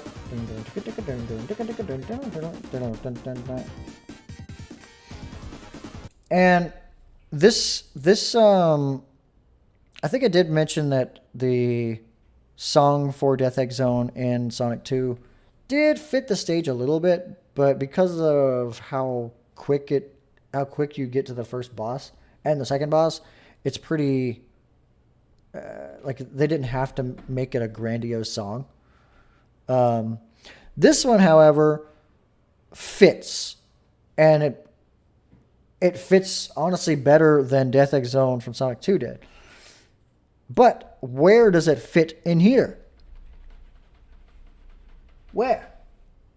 And I'll go ahead and answer. I'll put it here. Not quite nearly. Yeah, I'll say yeah. It's not as good as Launch Base, because Launch Base was sort of the last level of Sonic 3, and I think it's more catchy as a final level than Death Egg Zone is. But at least Death Egg Zone, like, I think it fits the stage better than Launch Base did, but the song itself isn't as catchy. It's actually a lot shorter too. Once again, it's one of the little shorter songs. It's not as short as Lava Reef, but it's close to being one of the shortest songs in the game. But we get to the last Act 1, and not really no act at all, stage of Sonic and Knuckles, Sonic 3 and Knuckles, Doomsday Zone, which a lot of people be thinking, well, that's weird, Doomsday Zone, that's the final boss, that's the final boss. Why is that here? Well, it's called Doomsday Zone, it's a level, it's a zone, so the levels are zones, so unfortunately, or oddly enough, I'm counting it. So, Doomsday Zone. What's it sound like? Sounds like a final boss. Does it fit? Yeah, I'll say it fits. I'll give you points for, or I'll give it points that this song is played when you are supersonic. That's great. Or in Knuckles' case, it's played when you're fighting against Super Battle Sonic or whatever. Super Mecha Sonic. That's it, Mecha Sonic. Super Mecha Ultra freaking Hyper whatever. But yeah, I'll give it points for that, like it fitting the fact that you're playing as Metal Sonic or Super Sonic in the final boss. And I'll say this baseline, not very memorable. I'll be honest with you. The creep up, the do do do, it's a chromatic creep up. It's do do do do do do do do do. Yeah, it's exactly chromatic. Wow, interesting. I'll put this above Carnival Night Zone while I'm talking about it. No. Above Winged Fortress. Not nearly as bad as Winged Fortress. But not as good as, but still, yeah, not as good as Scrap Brain. Yeah, it's the final stage. It takes so long to get there to where it's not really as a final boss theme, or as a boss theme in general, it's nowhere near as good as the regular final boss theme. The do do do do do. Yeah, but because it's a zone, it's I guess it, and you can like select it on the level select screen when you beat the game. So it counts as a level that you can select. And for that reason, I unfortunately, or fortunately, depending on how you look at it, I'm counting it. But yeah, not the highlight of the game. In fact, probably one of the many low points of the game. Hey, more stages, more songs means more low points. So, well, we're done with all the Act 1s or the single act zones in general. Now we get to the Act 2s. And some of these are much better. Some of these are a little worse than the ones and some of these are pretty much on par with the ones that we had before. So let's go through them. First one is Angel Island Zone Act 2.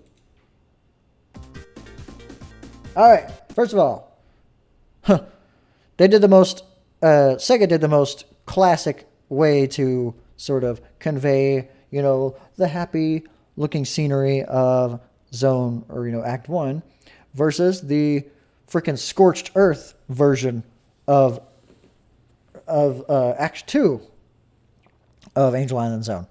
What did they do to convey that? Well, they just turned a major key into a minor key. That's all they did. They changed like 2 notes from the main melody.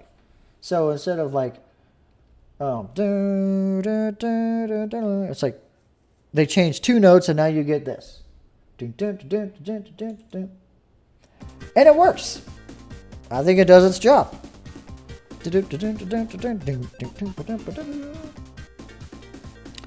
And because of that, I think just that beginning section makes this, I don't know, I think it makes it more catchy. I'll be honest with you. More catchy. Slightly more catchy. I'll say this part here.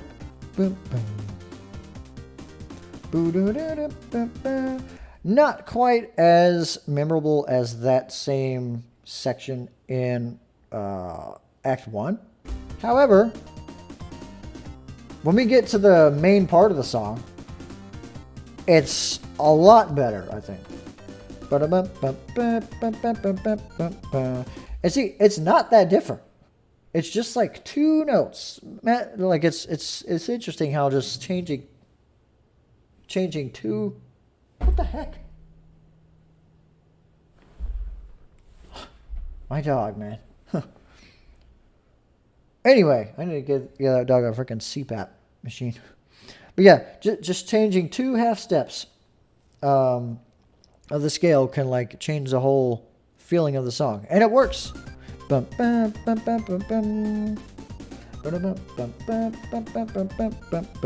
Alright, I'm putting this where it goes.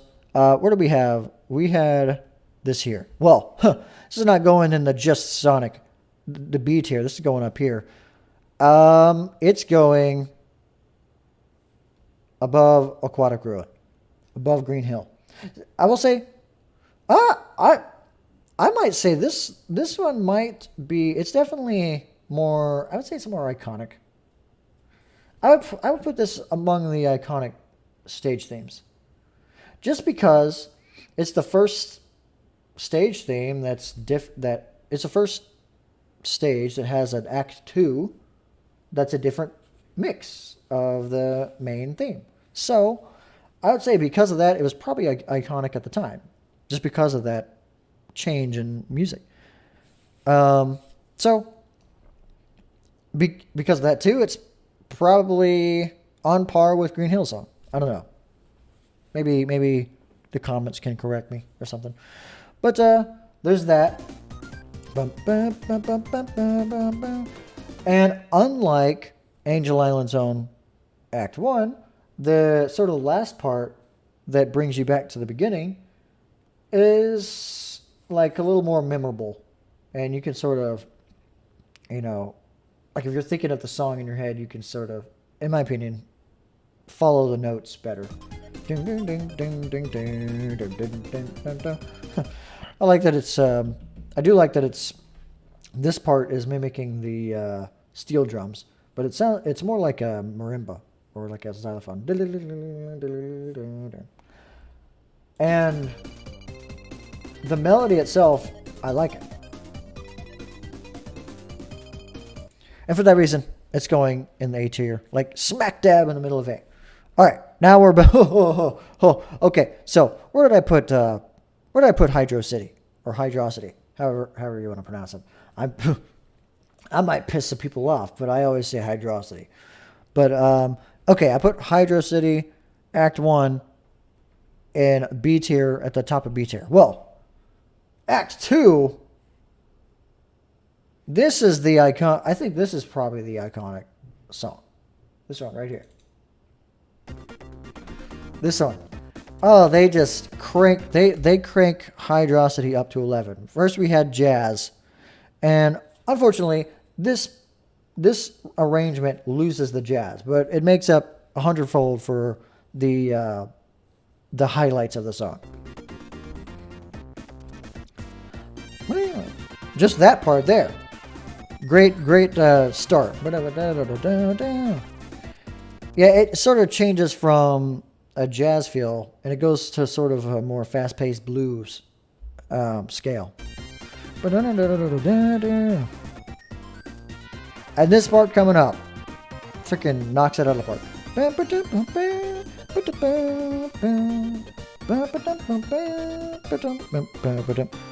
And let me tell you, I loved that this stage came back in Sonic Mania, because they did this theme so much justice. In fact, they improved upon Act 1, but still. And then even the final phrase goes uphill. Like, this is a very memorable theme. I could like listen to the song forever, or at least a very long time, and not get tired of it. And for that reason, do I think it's better than Flying Battery though? Yes. Yes, I do. Yes, I do. Oh, and that's a tough one to choose. I'm gonna be honest with you, but yeah. And if it were the Sonic Mania one, it would be even higher than that. But yeah. So let me go ahead. All right, so we're done with Act 2 of Hydrocity. Now it's Act 2 of Marble Garden Zone. This one. Okay, so we're back to that bass, right? Except Marble Garden Act 2 does a freaking 180 switch on you and basically gets rid of that bass. Because Marble Garden Act 1, it just hits you. It punches you in the face with that bass. That bum ba dum bum ba dum. By the way, hello, welcome to our stream. I think we got maybe 30 more. We could probably finish this within 30 minutes. I don't know. We're almost done with all these. So, but they get rid of the like heavy, hard hitting bass, which I don't know if I like that. But they changed the feeling from more of because all the notes in Marble Garden Act 1 were like staccatos, except for the trumpets and stuff. Like it was all or no, it was like bam, bam, bam, bam, instead of like ba ba ba ba. This act 2 kind of changed it from like short notes to long notes. Kind of holds out the notes longer than the other ones did. And I think it fits the stage. And the echo is a little more reverberated, I guess, or wet. Yeah, I would say wet reverb. And I think it fits like sort of the idea they're going for. It's like because of how vertical the stage is, especially Act 1, you're just falling down a mountain constantly, right? This stage, there's not a lot of that. You're climbing more than you are falling, at least until the boss of the stage.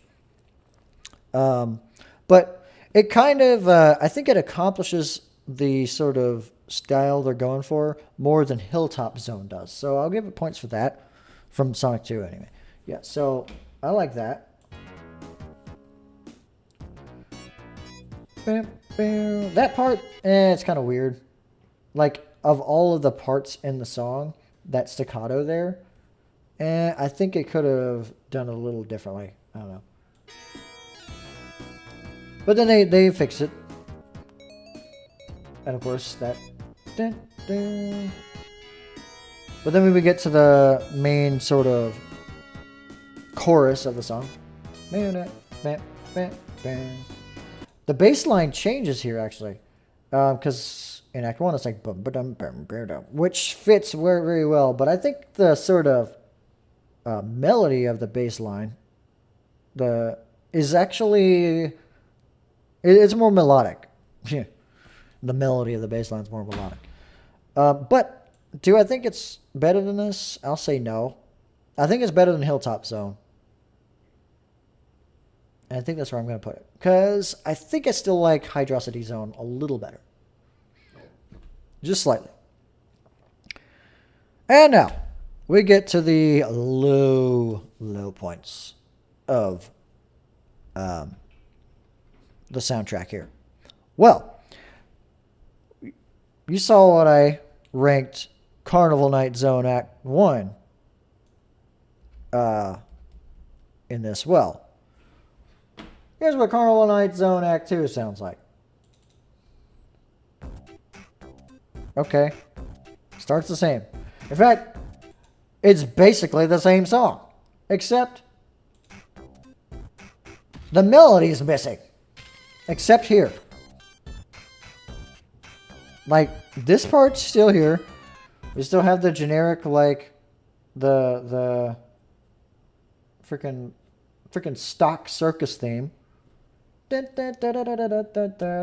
Which, okay, yeah, fits the theme. Fits the carnival aesthetic. I get it. Okay, yeah. It's the stereotypical carnival song. But now we're missing, like, the bass line. That's sort of any kind of backing that went to the song is just gone. Okay, this still's here, but now you're missing a melody. Right now you're missing the melody again. Still missing the melody. And then we're back here. Yeah, that's going below Death Egg Zone. In fact, there's that finale of the song that's like dun, dun, dun, dun, dun, dun. Is that still here? Okay, this part's still here, but again, it's literally the same part. Okay, that's still here. So yeah, it's the same song. They just like took out half of the instruments, basically. And that's not a good thing. And that sort of goes, the same thing goes for the next two songs. Like, next we have Ice Cap Zone Act 2, which, oh, it's weird because I actually, like, Ice Cap Zone was a great song. And this keeps most of the main melody of that song, right? But it's missing the bass. It's missing, it's got the tenor, harmony. Dude. Damn. Where's the bass? Bass, where you at? Okay, we got the drums, but that was already there. I'll be honest, I still love the constant quarter note bass drum. It just in both acts of the song, it just makes me want to bop my head to the whole song. But still, it's the same song, but missing the bass. Okay, now they put it in. Ba-da-boom, boom, ba-da-boom, boom, ba-da-boom, boom. And now the bass is gone. The bass is like what brought this song home. I'm sorry. This goes. Does it go below this though? I'll say it goes over this actually, but not above Casino Night. Yeah, because this has bass. This has bass in it. This don't have bass in it. It has bass for like 2 measures, and that's it. And that's all I can say about this. I've already talked about why I like the melody of Ice Cap, but you took out the bass. Why? Very lazy. Hey, took you long enough to get here. We are pretty much 75% through this. We got 15. How many is left? Oh, no, we have this. Okay, so we have... hiding there. 1, 2, 3, 4, 5, 6, 7, 8, 9, 10, 11, 12, 13, 14 songs left. Well, had some friends over. It got a bit crazy. Hey, I know that feel. I got a lot of crazy stuff going on right now, too. I don't really have the mentality to be talking about that right now or the time, to be honest. But we'll go ahead and finish up. We have the last song from Sonic 3. Launch Base Zone Act 2. Same issue with Ice Cap Zone and Carnival Night Zone Act 2. I got a new keyboard for myself as well. Like this kind of keyboard? Or like a piano or that keyboard. What kind of keyboard are we talking about? But here's Launch Base Zone Act 2. Again, so these are part of the 3 zones that Michael Jackson's team worked on. Okay, PC keyboard. Good answer. Good quick answer too. Oh, I have low latency on. Now I can talk to you within like 5 to 10 seconds. So, ultra low latency actually. Which, yeah, I'm noticing it. So, anyway, Launch Base Zone. I already told you I like the bass. At least they kept the bass in this song.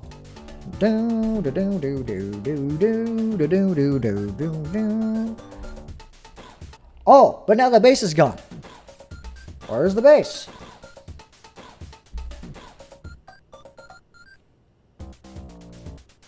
Okay. See, yeah, it's the same song. They didn't change anything except they took things out. It would be different if they added stuff, but they didn't. They took stuff out. It's like hate to because the songs, the regular versions of the songs are great, except for the Carnival Night song.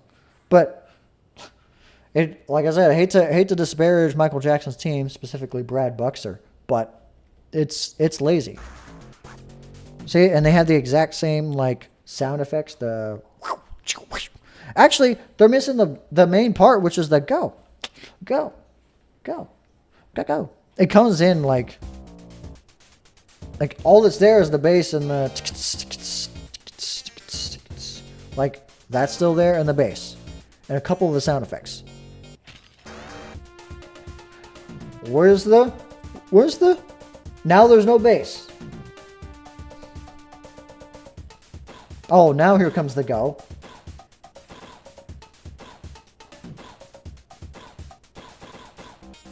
Yep. poor decisions. I'll say it's better than this though. It is going in the D slot, firmly in the D slot. Like look how far away this is. See, launch base zone. Where's launch base zone Act 1? B, very high in comparison. And the same goes for all these. I mean, there's no excuse for this. But still, yeah. It's still better than Death Egg Zone from Sonic 2. But I can't.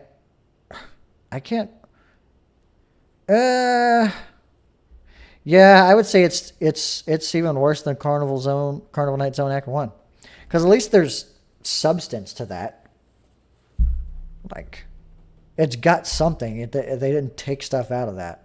They took a lot out of both of these. It's like it's a shell. It's a shell. It's missing they're mostly missing the bass. How do you do that? And then of the other half, they're missing the treble. It's like if you're gonna miss one thing, miss the whole thing, and then keep the other whole thing. Don't switch them up like that. But now that we're done with the Michael Jackson stuff, now we're going back to the Sonic and Knuckles half. Mushroom Hill Act 2. They switched it from the jazz, the bouncy jazz, to just standard. Actually, I'll be honest, I love this act. I like the drum sort of. I mean, it's very simple, right? That's the thing about Sonic 3 and Knuckles in general. The drums are a little more simpler than they were in Sonic the Hedgehog 1 and 2. But still, they up the tempo for sure. The swing feel is gone. I do like the sort of echo feel they have with the. It kind of gives you the idea of autumn, or I guess a seasonal transition, which is the whole idea behind, because obviously the season changes from like autumn to like winter in the stage. And so for that, do I think it's... I'm going to put it back here, so still talking about it. We'll go through the song a little bit. The bass, I like the bass. It loses the bounce, though. So... But this part's good. That part I don't know about. Yeah, okay. Yeah, okay. Okay. I'll say it's a little worse, or it's not as good. Just because the backing is a little off key, or it doesn't mesh well, I guess. Some of it does. Like the beat change, I think helps it feel urgent, I guess, because you're in Act 2, you know. I think it's right after you encounter Knuckles the second time. So yeah. I'll put it on the bottom of B tier. Because I think Angel Island Act 1 deserves that slot.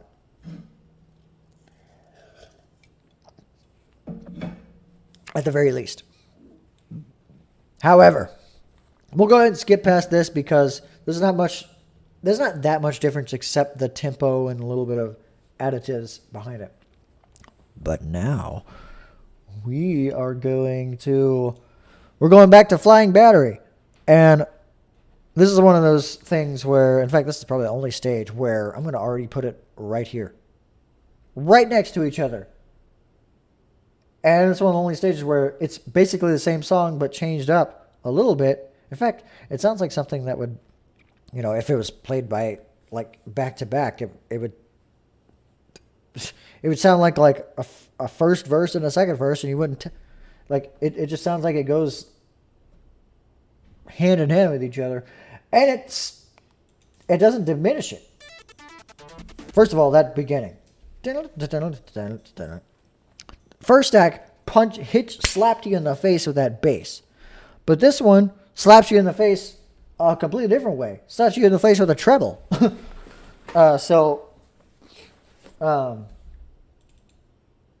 And then that part's great, and it still keeps the bass in there.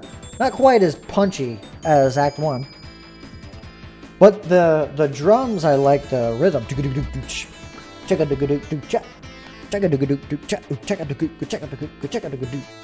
Love it. And this part, of course.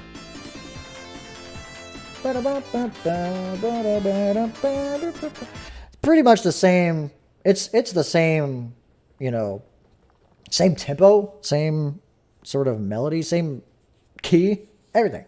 You could play these songs literally on top of each other, and they would match exactly as far as tempo and sort of harmonics goes.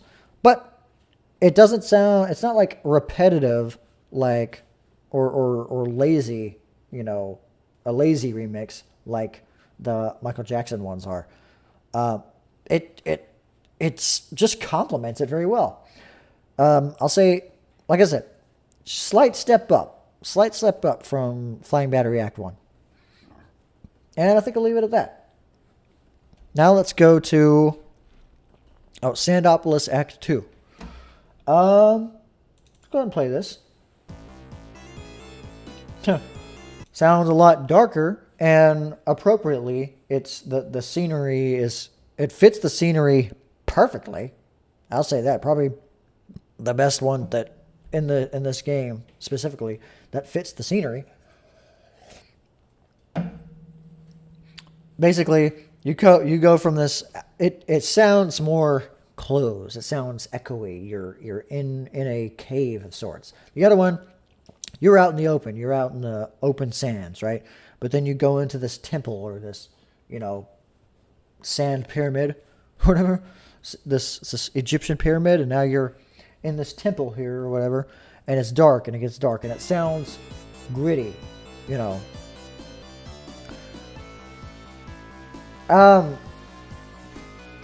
The bass is good, right? But it's not a punch bass. It's sort of like I guess a bass wave, saw wave. It's almost like a saw wave bass.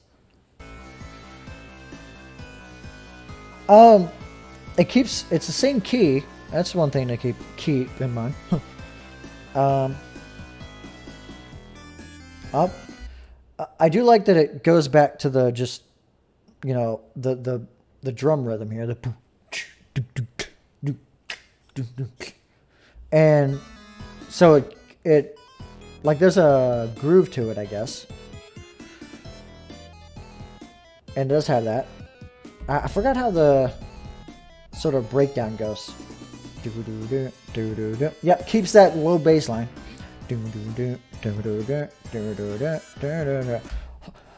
By the way, this stage can go fuck itself. That's all I'm going to say about that. But I'm going to go ahead and rank it. Not quite as... I don't think it's as good as Act 1.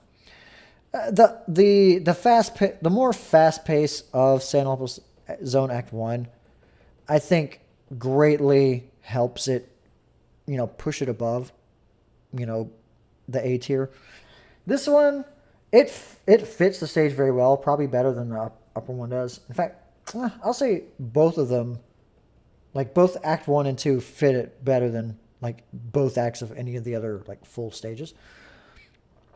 But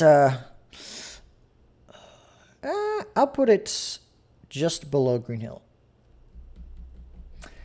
And I think that's where it's going to go. That's where it's going to go, and where it's going to stay. I think that's all I'm going to say about it. I know I've probably had some things in mind, but I honestly forgot them. But that's okay, because we're about to get back to the GOAT stage here that I was pained to put below, like as low as I did.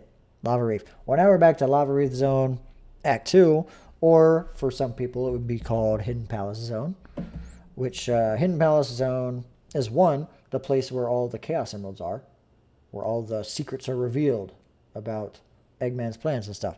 It's where you fight Knuckles at the final showdown. And yeah, so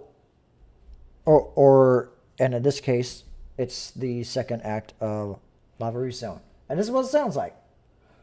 and probably the most different Act 2 from the Act 1 song. Because Lava Reef Zone Act 1 was pretty, jazzy, right? This one is completely the opposite. Nice and mysterious, eerie. You're in a cave. And actually, unlike Lava Reef Zone Act 1, this one actually fits the stage well. Mysterious, you're in a cave, you're underground. Crystallized, look of the cave, right? I love the dun dun dun dun dun dun dun dun, dun. Same, dun dun dun dun. It did that in Lava Reef Zone Act 1 too. But the back and forth between the like high pitched stuff. And just even the main melody. Dun, dun. Like that's great. Dun, dun, dun, dun.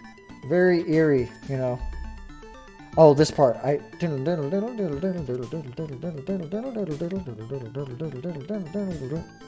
that. And the beginning too. That I like that to the point where I feel like that would be like fun to just sort of key on the piano a little bit sometimes. Yeah, always like this. But do I think it's better than Lava Reef? Act 1? I will say yes, only because it fits the stage better and it feels more atmospheric. And once again, actually, unlike with Lava Reef Zone Act 1, if it was the Sonic Mania version, it would be all the way on the top, probably just below Flying Battery. If it were the Lava Reef Zone Act 2 Sonic Mania version, it would probably be a little lower, to be honest with you. But I won't go into the whole dissecting of that. We have one more stage, one more player one stage out of all of these, and it's Death Egg Zone Act 2. I'll be honest, I don't remember this sound much, or this stage song much. So I'm gonna play it just so I remember it. Does it sound any different? Play. Oh yeah, it does. It's missing the drum beat that I like. It's missing that. Does it have anything different?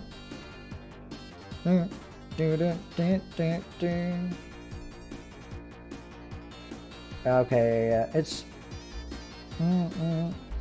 It seems like it kind of changes the sort of like gain of some of the like insert sections that like it, and it also changes the panning of that too, or from the left and right speakers. But it's not that different from the first act. In fact, I'm gonna wait till the second half.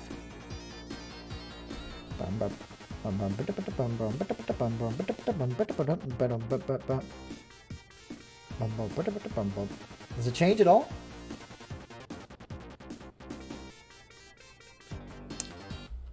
It's barely different. In fact, this sounds like they were falling into the Michael Jackson team,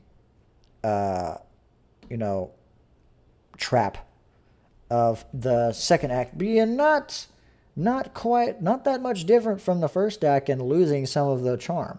Like for me, what made me like Death Egg Zone Act 1 better than the Sonic 2 version was that bass, and it had a melody to it. It didn't sound kind of like it was just thrown together as, a 2-second theme before you get to the final boss. This one, you have to actually go through a full stage before you get to the final boss. The Act 2 boss, then the final boss, then the final boss. So you fight 3 bosses in a row for this stage. I think this is lesser than Scrap Brain Zone. And I think I'll stand by that. It's a lesser stage. I find it interesting that all these lower stages are final, except for Carnival Night Zone. All these are final stages from their respective games. Yeah, even Doomsday Zone. Yeah, I consider this like you're getting close to the grand finale. Yeah, it's the final stage before Death Egg Zone. So yeah, I find that interesting. Which is also interesting because I think one of these, yeah, Metropolis Zone, I kind of consider that. Yeah, Sky Sanctuary, it's the final stage for Knuckles. Yeah. Anyway, well, we're done with the regular stages from all three games. Now we are just left with the two-player stage theme songs. So, actually, looks like I'm missing on my playlist here. Hold up.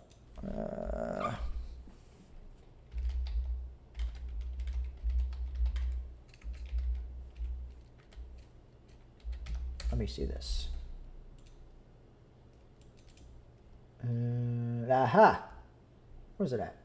These.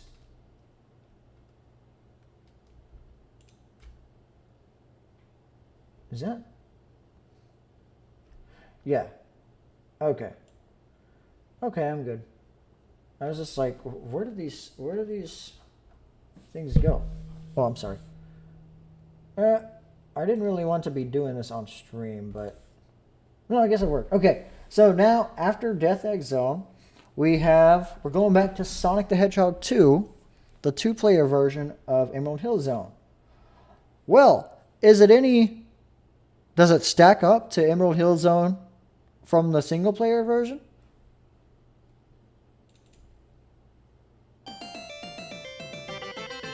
No. No, it doesn't.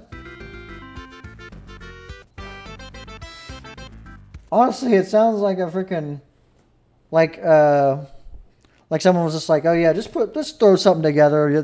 They'll eat it up just because it's there. No.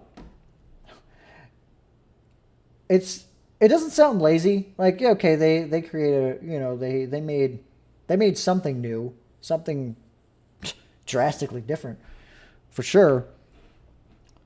I'm trying to listen for parts that are like even comparable.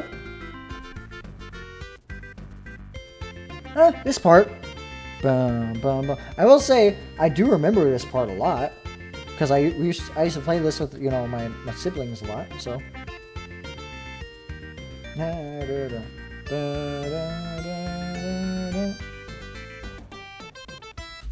Yeah, not comparable. I remember the song, but where does it go? Lesser.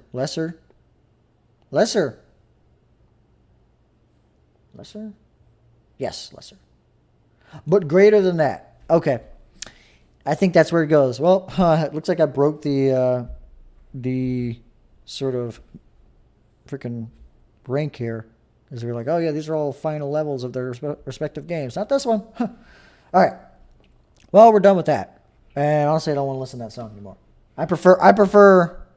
No, I don't want to say that. But now we are on the two-player version of Casino Night Zone from Sonic 2. Well, I'll go ahead and say, back to sort of my.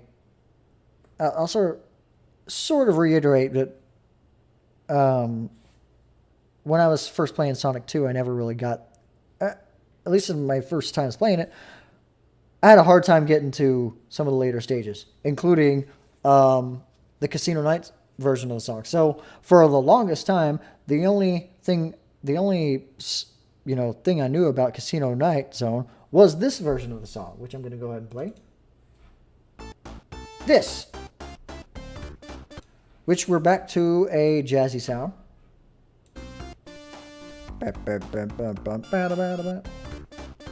Although that's more of a, that's more like a freaking 16th swing. It's weird. I don't like the da da da da da. It's not triplets. It's weird. But the actual song, I like that. I like the bass.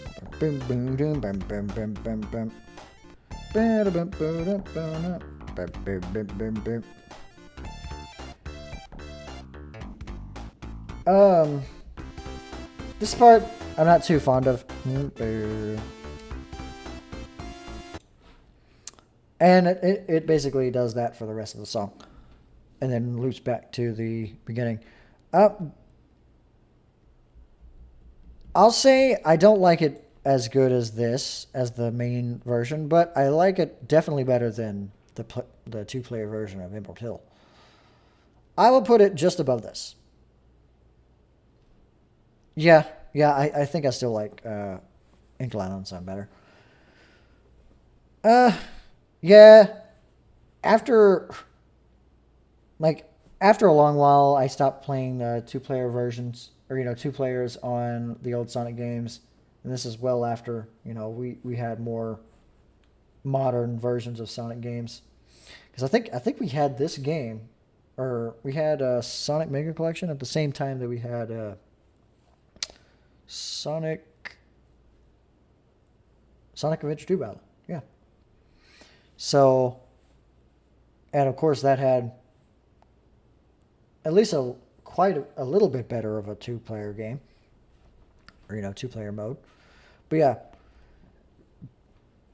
the song hasn't stuck with me as much as that one has, even though I listened to that one first and sort of liked it for a while. But now we have Mystic Cave Zone Player 2 version, which, I'll be honest, I kind of still like. But it's still not the Player 1 version of it. This. I like the bass. And this one still has sort of an eerie cave feeling, right? In my opinion. The only thing is, it kind of sounds the same throughout the whole song. Very similar. There's not much that changes about the song. There's some harmonies in here like this.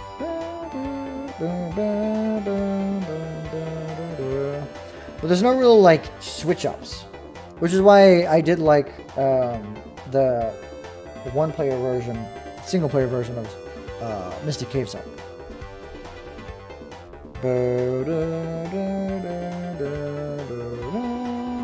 Like that, and then it kind of just goes back to the beginning abruptly.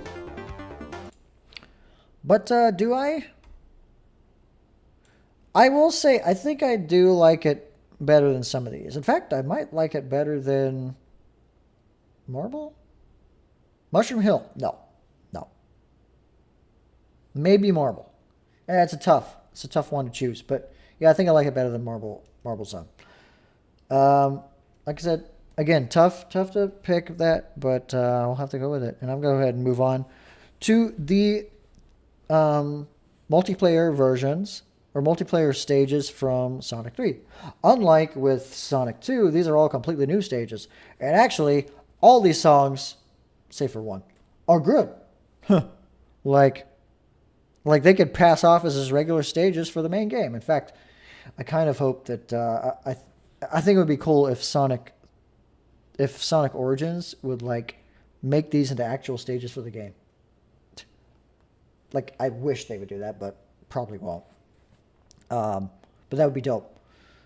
But anyway, yeah, so we have Azure Lake Zone from Sonic 3 and Knuckles. This song is too good, in my opinion. Great intro. The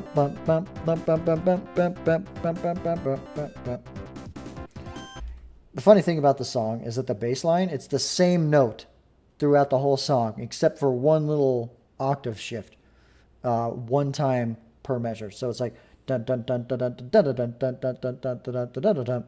And then when it gets to the second phrase, it's just ding ding ding ding ding ding ding ding ding ding ding ding ding ding ding. It just stays that way until it goes back to the beginning. It's an odd choice, but for some reason it works here.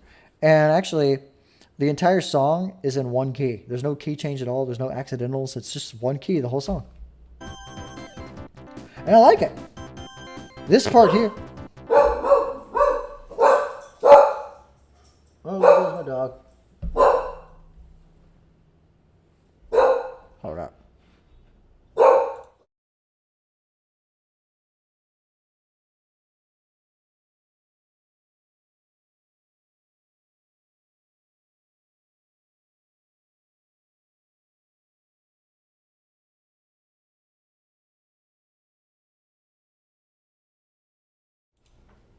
Well, I'm back. That didn't last long. Good. Anyway, we're back to Azure Lake. That's right. This part. Always like that part. In fact, this whole song's good.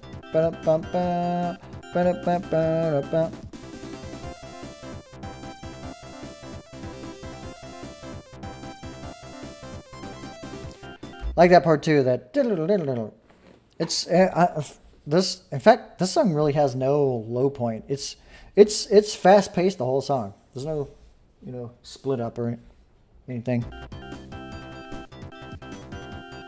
And then we have. So this part here, the high part gets kind of slower, but the lower part gets more pronounced. So it's a trade off, and it helps it. Where would I put the song though? I might put it in the A tier, just below Metropolis Zone. I think Metropolis Zone is still, even though it has that weird, that random like cut off at the end, I think it still holds up. Like the rest of the song holds up enough. Azure Lake doesn't really have any low points, but it has it kind of just stays kind of stagnant, especially the bass. There's no real bass part. The bass is just flat, except for one hump for 4 measures. But now let's go to Balloon Park Zone, stage 2 from the multiplayer. That's the one that goes like this. Right away, much, much better than Carnival Night Zone. I'm gonna be frank with you. Both acts. Also, this stage has a part that like is very memorable to me, and just even the main melody from the beginning is, sticks. In my opinion, it's a little catchy. Not quite earworm catchy, but a little catchy. This part, this harmony here. I like that. And I like that this song is considerably longer than a lot of the songs in the main game. It's interesting. This part here. I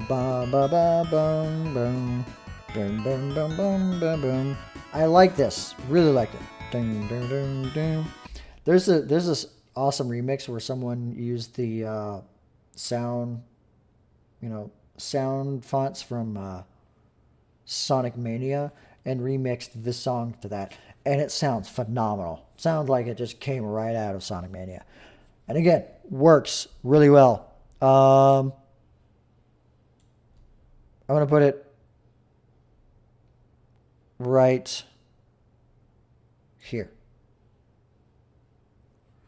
That's tough though. It's tough for me to put it above Green Hill Zone, but I think, honestly, for me, it's more memorable to me than Green Hill Zone. I know, tough sell, but I agree. That's what I think. But it just and the thing is that the song doesn't even end there. Like for me, that's the high point of the song, but it still keeps that fast pace and it doesn't loop for another whole phrase. See, it keeps going. Something in my eye.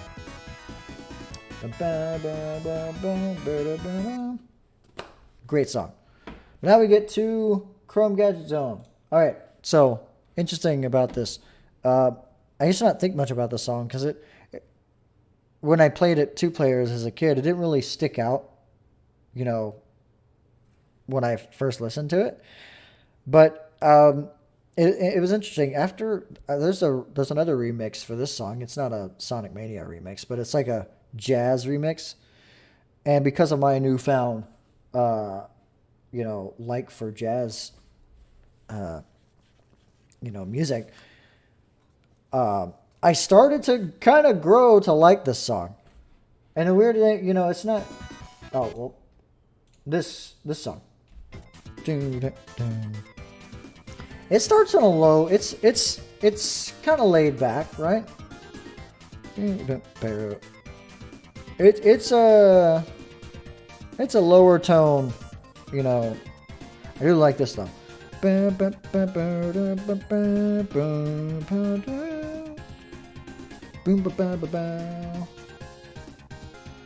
the next part here. That I like that too. That not many points in the entire game that have that sort of gliss all the way down. And it keeps a jazzy feel. That's what they're going for, I'm pretty sure. But it's, I won't put it. Yeah, it's not quite like. Okay, yeah, it's not near any of those two, and I would say it. I'll put it above Oil Ocean. That's exactly where I'll put it. And I think that's all I'll say on that. You know, it's forgettable, I think. In fact, it was pretty much, I completely forgot what the thing sounded like until I listened to that remix. And the remix of that, I think it's Bouncy Glow's Music Room or something like that. Or maybe it'd be Game Chops or something like that. Game Chops. One of the two, Bouncy Glow's Music Room or Game Chops remix of that is phenomenal. That's the only reason I remember what it sounds like now. But yeah, moving on. It doesn't change the way I think about this version of the song. But let's move on to Desert Palace Zone, stage 4 from the multiplayer. This song is not the greatest.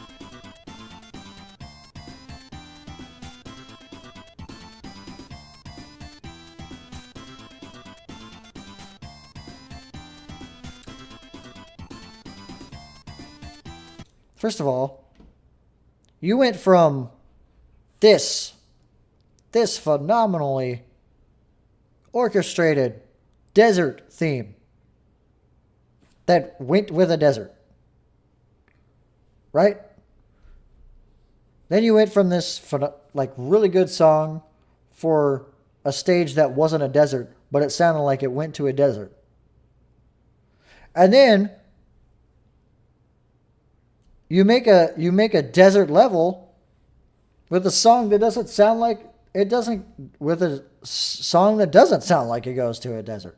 In fact, if they had this Oil Ocean song on top of Desert Palace, I don't think Desert Palace. Honestly, I don't think Desert Palace's theme goes with anything around here. Actually, it might have worked a little better with Carnival Night Zone, to be honest with you. But yeah, this is kind of out of place. I feel like do I think desert with this song? I'm trying to listen for like desert. I don't hear it.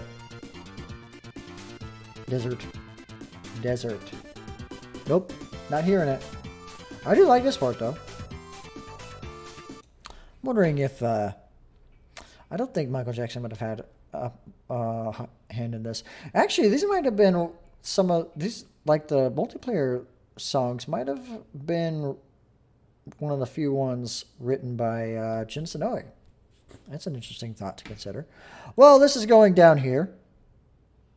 No. It's not as bad as Carnival Night Zone. Or is it? Yes, because at least Carnival Night sort of fits. It sort of fits. It's a stereotypical carnival music, but at least it's a carnival. This sounds like it should be in a carnival. But now that we've gotten rid of that garbage, we come to a song that should probably be in a main stage, and honestly is probably too good for this game. Endless Mind Zone. And this one might actually be iconic. I think this song is probably more iconic than like Hydro City. It's crazy. This one.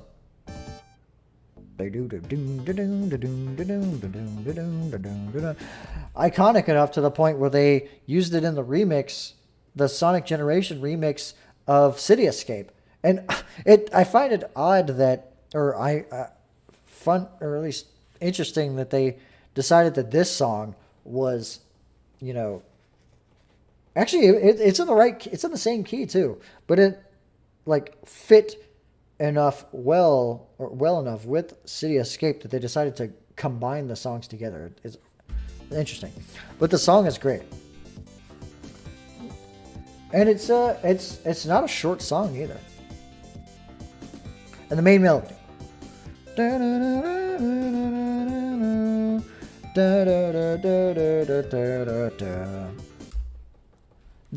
That sounds very Jun Senoi.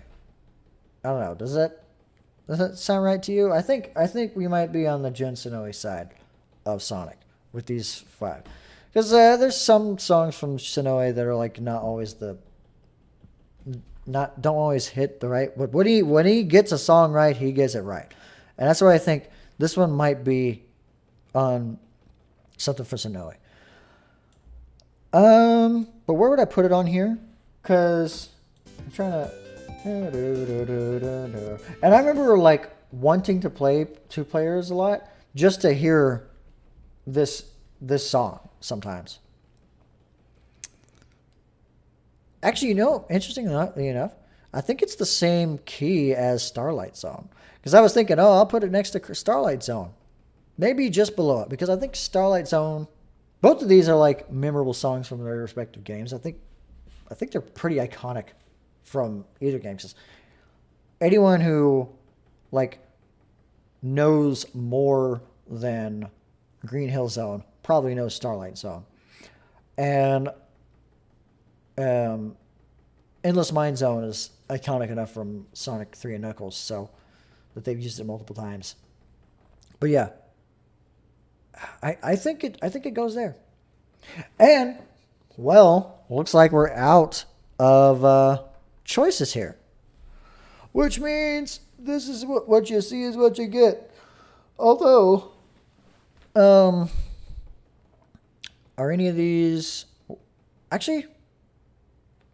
I know this again looks top heavy, but you gotta remember this is Sonic music. There's not much Sonic music that like. It's hard to find, bad things in Sonic music, and I mean we found them. These Michael Jackson Sonic levels, Act 2, were not the best, and I mean there's a mishmash of stuff from all three. Actually, yeah, none of the. Scrap Brain Zone's down here. But even Scrap Brain Zone, I might even be willing to move Scrap Brain up one. But no. Yeah, because I got to remember that timpani just kind of doesn't come out of nowhere, but it's like, doesn't fit, in my opinion. But I think we have our list here.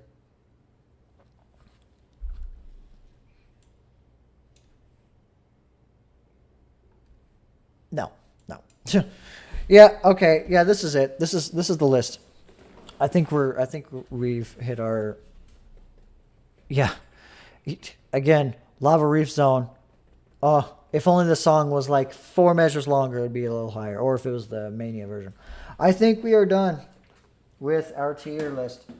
Hopefully, unlike with the Splatoon one, I'll find a way to turn this into a shorter video. But